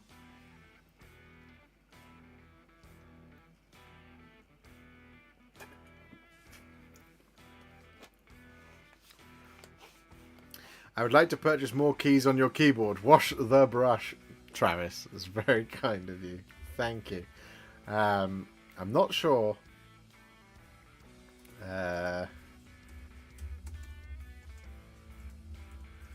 How many? That's £7. It's £8. So there it is. 679. Currently painting Morgaunt converted Crypt Horrors from the Gorger Moor pack. Oh, nice. Nice. That's a really good idea, actually. I hadn't thought of that. That's brilliant, Buddha Penguin. Oh, I'm jealous of you now. I might have to do the same thing. How have you converted them? Have you done much to them, or are they kind of? Are you? Is it more like the paint job is mostly doing it? That's a really good idea. Because crypt horrors, they're fine, but they're showing their age. I did 3. And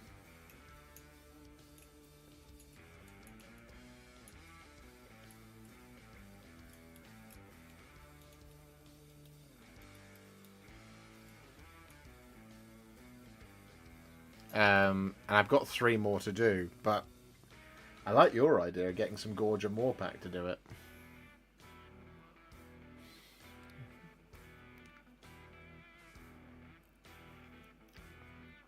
Barak Mornar. Is that the one I'm thinking of? Barak Mornar. Is that Drecky Flint?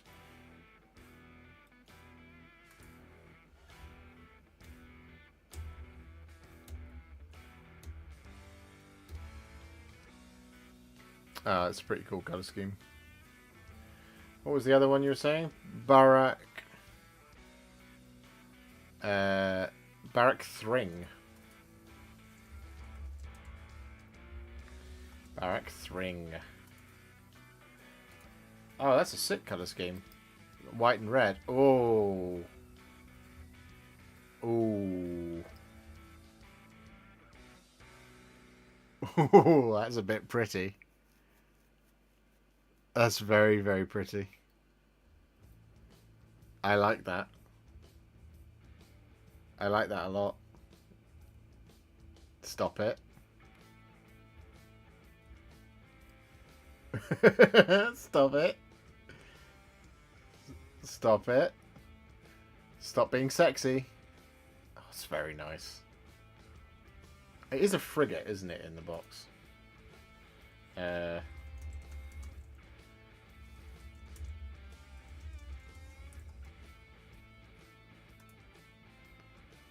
is a frigate. Damn it! No! Oh, God. I give myself a headache. I want to paint so much stuff. Buddha Penguin says, added hair on the back and the exposed spine on the leader and made the leader of the pack into an infernal with green stuff hair. Oh, that sounds great. It sounds like way more than I am talented enough to do. I can't do any of that. I'm terrible at sculpting. I tried it once. It was awful.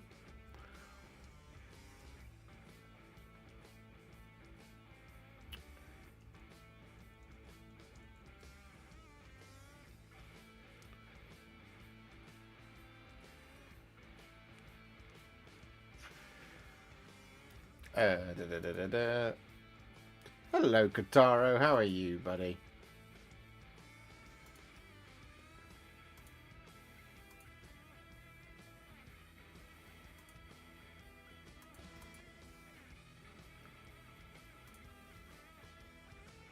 Sorry, I'm a bit late. No, it's all right, Kataro. Don't worry about it. You just have to drop 50 gifted. I'm joking. You don't have to do that.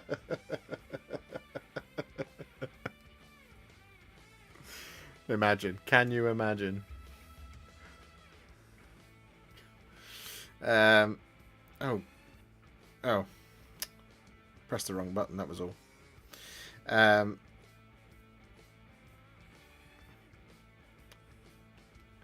Don't turn into Valrak. Exactly. No, I would never do that. There is no tax in this chat. Or in this dojo. I'm having fun building Tomb King chariots. Are you? I hated building the Tomb King chariots. I despised it. Hey, chunky memes.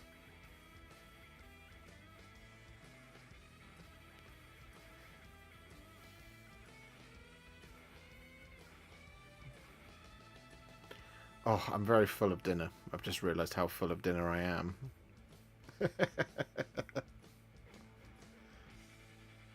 Oh.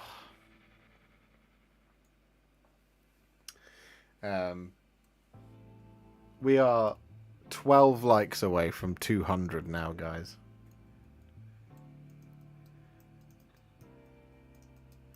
Have you painted any Bretonnian units, or is it the only the Tomb King ones? I haven't got to the Bretonnians yet. I will get to the Bretonnians. Hello, Laura. What did you have for dinner? I had a curry. We had a Morrison's Best. I had a Morrison's Best chicken biryani, 2 onion bhajis, and a naan bread. And it was a lot. And I've just realised it's now sitting very happily in my tummy, being like, ah. What do you think we'll get for Skaven in the launch box, apart from the Clan Rats and the Warlock Engineer? I suspect what we'll get is there'll probably be a big thing. So either like Rat Ogres, we'll probably get the Rat Ogres, or something like that. I think we'll get the Gatling Rattling thing, whatever it was called.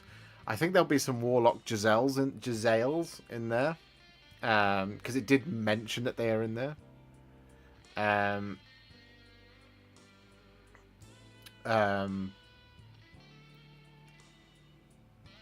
And obviously, I think there'll be 20 Clan Rats. Part of me hopes for Storm Vermin, but I don't think that might be in there. I think as well as the leader on Wolf Rat. Yeah, so I think there will be that one. Is it the Claw Master or something like that? Something like that. I can't remember what they're called. I'm really bad with Skaven names. I'll be better once I know what they are. Once I have them all in hand. Oh, man. This box. The box might just be ridiculous. The Claw Lord. There you go. Kataro. He's my Skaven expert. He's the man.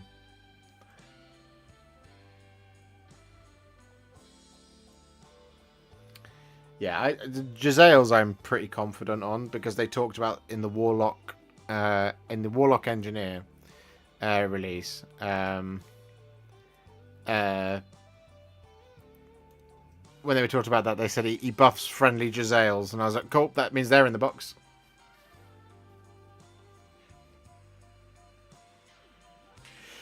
Philip, waiting eagerly for Riverblades. Big fan, by the way. First time live. Welcome! Welcome live. I'm here. It's okay. You can start now. Oh, good. Guys, we can get started now. Chad's here. We've been waiting all this time for you, bud.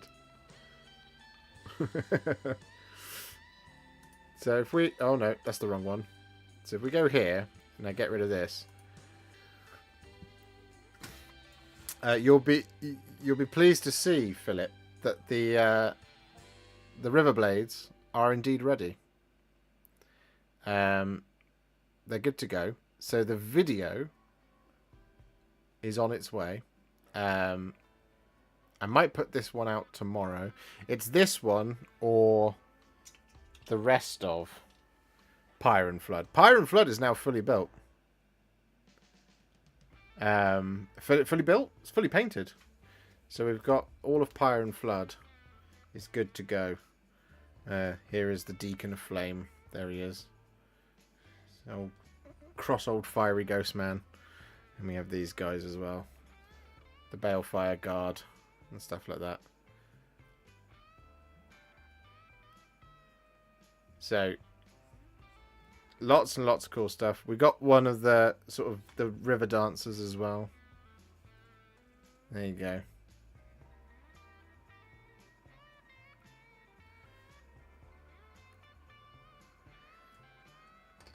So all of that is all on the way. I just need to finish the bases. I'm going to do that tonight because it should be dry enough now. But Pyre and Flood is done. Kill Team Nightmare is done. And so now I am working on the Kroot. And then once the Kroot are done, it is time for the Vanguard Spearhead project. As well as a bunch of other stuff that I'm thinking of doing this month. Laura asked if I'd had any chance to do any me time yet. Not yet. Because I have to get the Kroot done. But once the Kroot are done, me time May is officially underway. We'll be painting these things. Do you have dating tutorials? I could make dating tutorials if you like. I've been in a relationship for like 6 years, so I know nothing.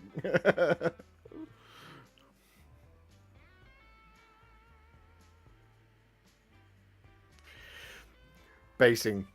Basing tutorials. I do have some basing tutorials as it happens. Let me go and grab the playlist for you. I will pull up my basing tutorials playlist. Go to me. Playlists. Where are you, Warhipster basing?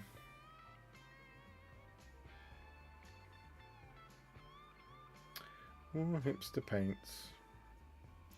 Too many playlists. That's the problem, guys. There it is. Bosh. Here you go.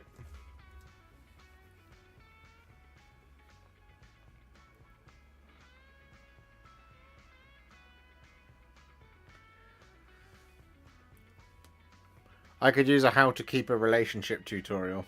Tuno, I wish I could help you. I don't know. I don't know how to keep a relationship. I'm very lucky because Alice forgives a lot of my silliness.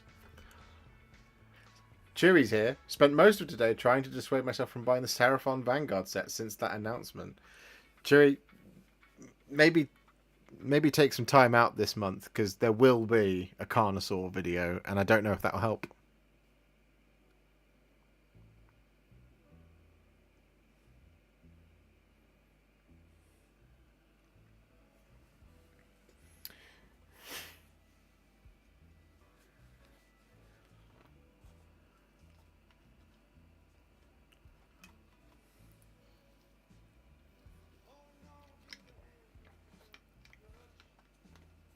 Boom, boom, boom, boom.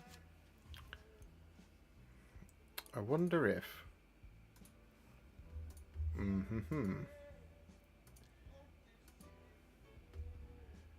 If I go here... Can I do this? Because it is April now. Ah, I can! So, present. I can gift 5 free memberships to myself. Hopefully try and get 5 of you into the Discord if you haven't already. Boom. There you go.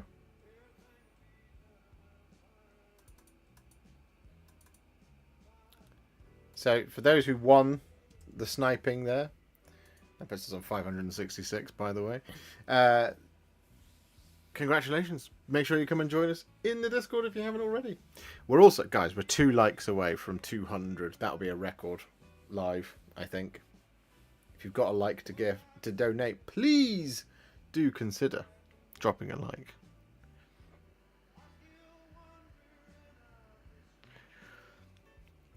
Fruit was thinking of putting the rider on the Gnash Tooth from the Cruel Boys and adding a beak. What do you think? Oh, I mean, that sounds really cool, Buddha Penguin. Chad will match the 5. Oh, that's very kind of you, Chad. Thank you. That's very kind of you. Thank you. That puts us on 571. Does it? Wait. Did I get that right? Was I correct? Or did I just do bad maths?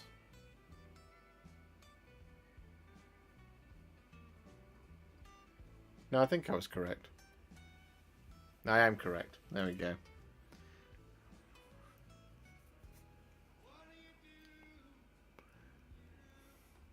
There we go. Good. Well, so now, unfortunately, because we went past 569.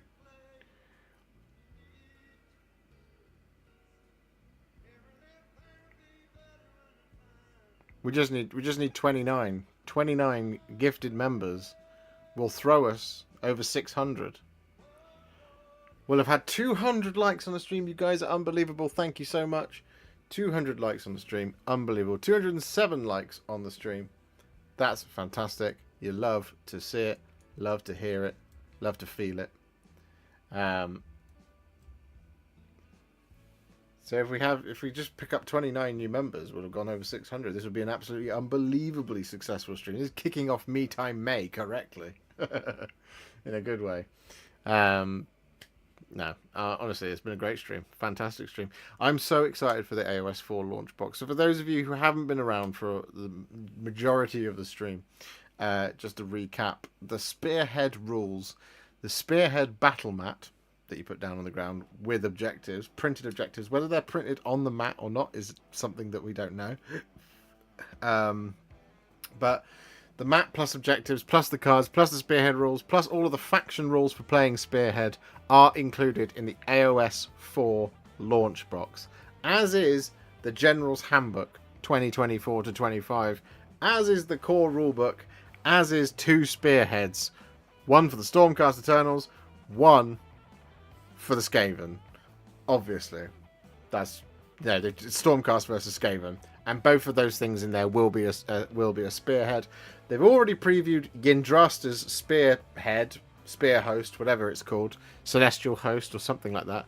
They've already previewed those rules, so those ones are valid. So if you want to get going on your Spearheads now and you want to be ready to play Spearhead on day 1 of Age of Sigmar 4.0's release, you will be able to if you are a fan of the Stormcast and you've already got the Dominion box and you've got a box of Vanquishers and a Stormstrike Chariot. You're already good to go. If you want to just get into it, though, the Stormcast Eternals Spearhead will be valid. It is going to be insane. The possibility of this box being the best box Games Workshop has ever made is very high right now, and I'm very, very excited for it. Tim Davey has become a member. Thank you very much, Tim. That is very, very, very kind of you. I very much appreciate that. Thank you. That puts us on 572.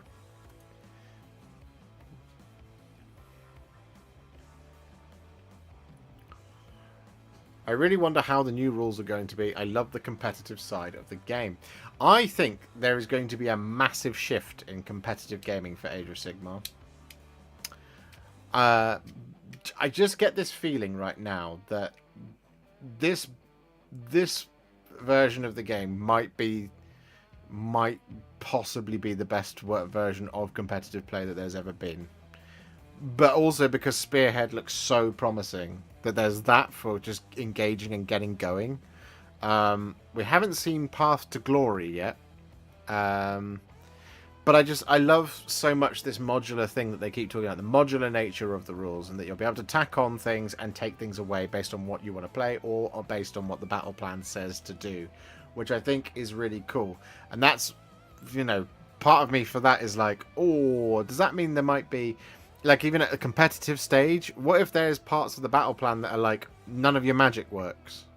Or you have to take an additional thing, or you have to roll this, or you have to roll that, or we're not using this thing for this because these things are not available in the thing in this particular battle plan. If there's such a thing of, I always like the idea of an event or a tournament or a set of games where perhaps you don't take 2,000 points, but you take 3,000 points, and then you can kind of trim it and customize it based on what the battle plan is at hand. That would be awesome. I love the idea of that, just to add a little bit more tactical depth and knowledge to the game, so that you have like reserves that aren't even used in the game, that type of thing. I think that would be really fun. There's a lot that I think is going to be really, really cool. I think there's going to be, I think, there's right now there is a possibility that Age of Sigmar could explode, and I think it's about damn time. No, not in a season, Elec man. I just mean in one battle plan. If it's like Magic is more difficult, that type of thing. Not for a whole season. That would be awful. That would be terrible. That would be a disgraceful way to play the game. Favorite Sylvaneth sub-faction, mine is the Ironbound. I really like Heartwood because I love using Kurnoth Hunters as battle line. I think that's really cool. Heartwood's one of my favorite. First time catching a live stream. Super hyped for 4th. Finishing out 3rd with a bang this month. And many plans for 4th, including a local 2-day event. Excited much. Oh, Tim, I'm jealous. I don't have it. I've got Reforged, the Reforged event in May, where I will be previewing 4th edition. I honestly, it's 17 days away now, and I cannot wait.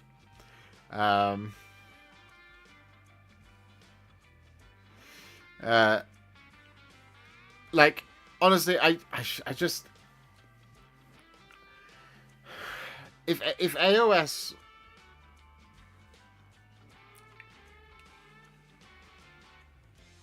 is in this really great place where it is positioned to step away, finally, I think, from being unfairly at this point, I will point out.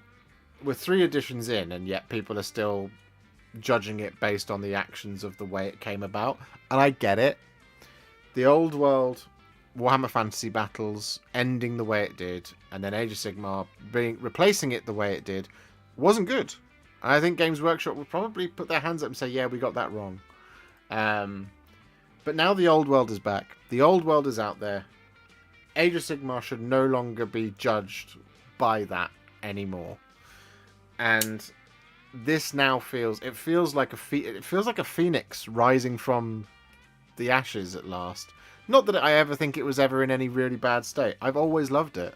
Ever since the first time I played Age of Sigmar, I loved it. And I thought it was fantastic. And I thought it was the best thing I'd ever played in a Games Workshop game. And then 8th edition came along, and I was like, 40k, it's finally seen the light, hooray. So, I mean, I used to love playing 7th, 6th, 5th, 4th, and 3rd of 40k. I used to love it. But 7th, I was like, this is really complicated. And then I played a game of Age of Sigmar. I was like, this is really easy. For the AoS Reforged event at Warhammer World, where GW have said attendees will see the new models for the launch box for people that don't attend, is it safe to assume they will do an online preview? I would guess they may, Sam Nash. But if they don't, your boy's got you covered. I will drop pictures aplenty. I'm not NDA'd or anything. I'm just there at public events. I could take pictures the live long day. But I have 62,219 subscribers. So if I take a picture and put it up on YouTube or something, a few more people see it.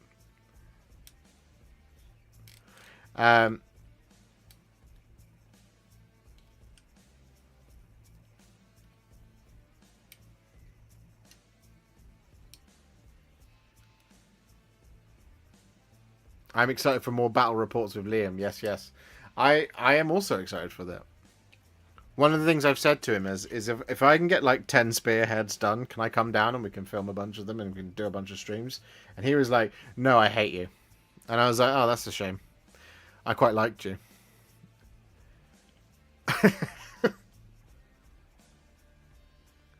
I hope Warhipster gets a preview copy. Me too, Philip. I will be very sad if I don't. I would be very, very sad.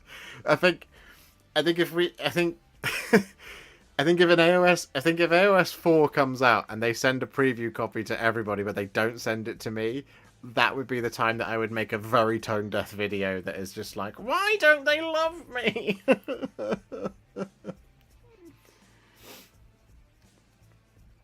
Honestly, I honestly, yeah.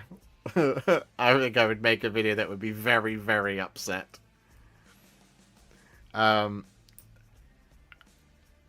did you guys release it? Oh, yes, actually, Adam has made a good point. Guys, if you haven't already, please do check out the Conclave podcast. I am on it frequently. There's a new episode that was released yesterday, day before yesterday.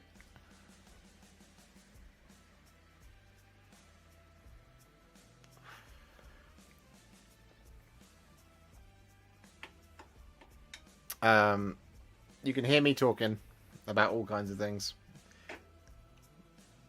AoS. Where can I find this podcast? You can find it anywhere you listen to your favourite podcast. But Apple Podcasts, you can find it on there. Where else can they find it, Adam? Anchor. Anchor's a place. Spotify as well. You can find the Conclave.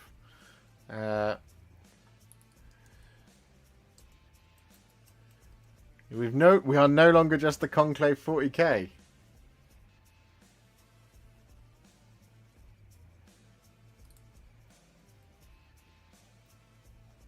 It is not on... Is it on... Do you upload them to YouTube, Adam?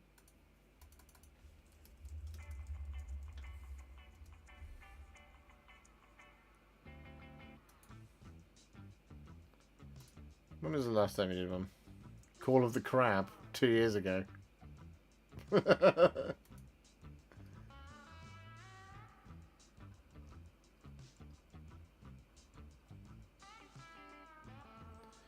Maybe we need to figure out a way of getting the Conclave podcast out on YouTube. There is a podcast feature now on YouTube, so maybe we can just throw it up on my channel. Who knows? I'll examine it and I'll figure it out, Adam. You're a moderator of the channel anyway, so you might be able to do it. I'm not sure how the podcasting thing works though on YouTube yet. I haven't really investigated it yet. It might be that it's really easy. It might be really annoying. We'll have to figure it out. We shall of course figure it out in due time.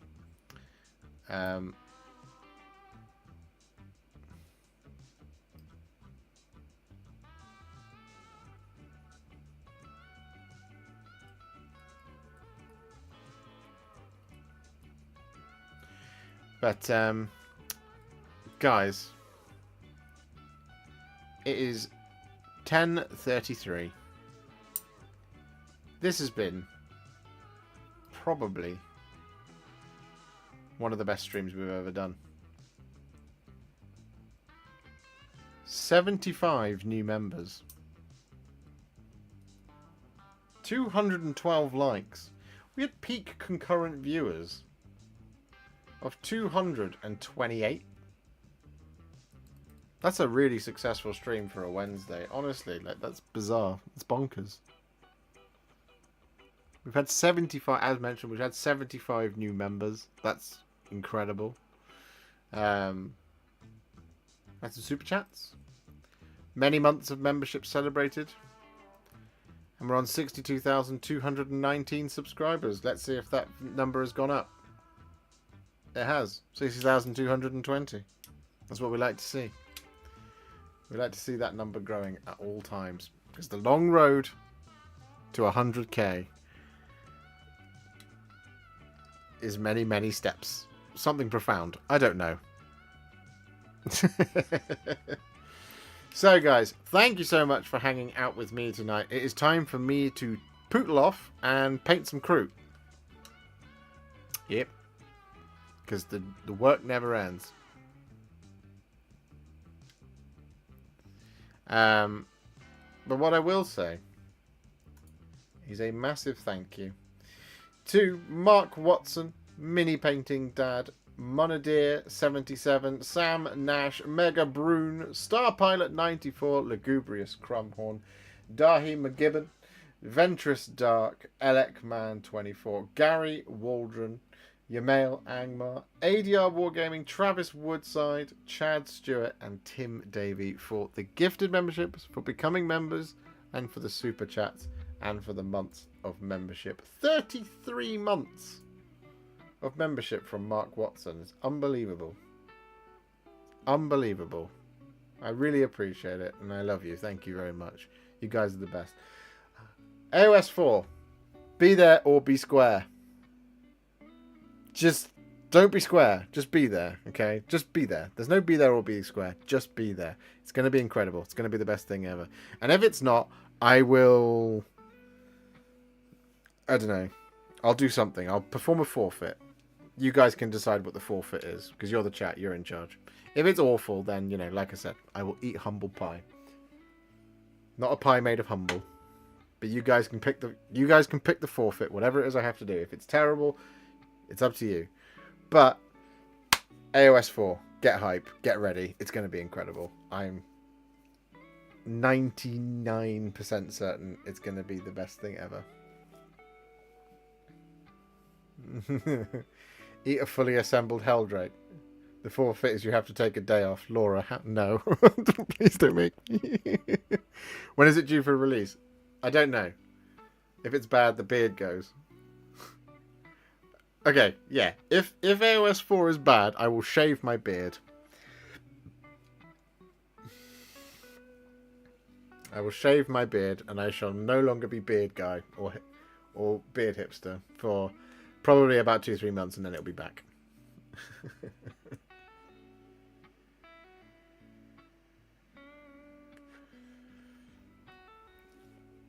Is that like a face reveal 2.0? Yeah, kind of. This is what I look like with no chin.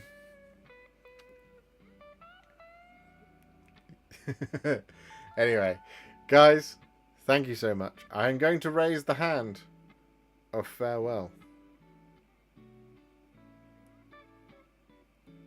And I'm going to wave at you. You're the best audience ever. I love you guys. Best community in the world. Fantastic chat. We will be back tomorrow with a painting video. And then we will be back on Saturday with another painting video. Is next Wednesday the next Tales? Yes, it is. I need to remind Adam and Rich that next Wednesday is Tales. And so they better not disappoint me and tell me they can't do it again. This is the glare for you. I paused my hand of farewell. Good night. Farewell. Happy hobbying. We'll be back on, like I said, back tomorrow with a painting video. Back on Saturday with another painting video. Love you. Bye. Here's the end stream button. Goodbye.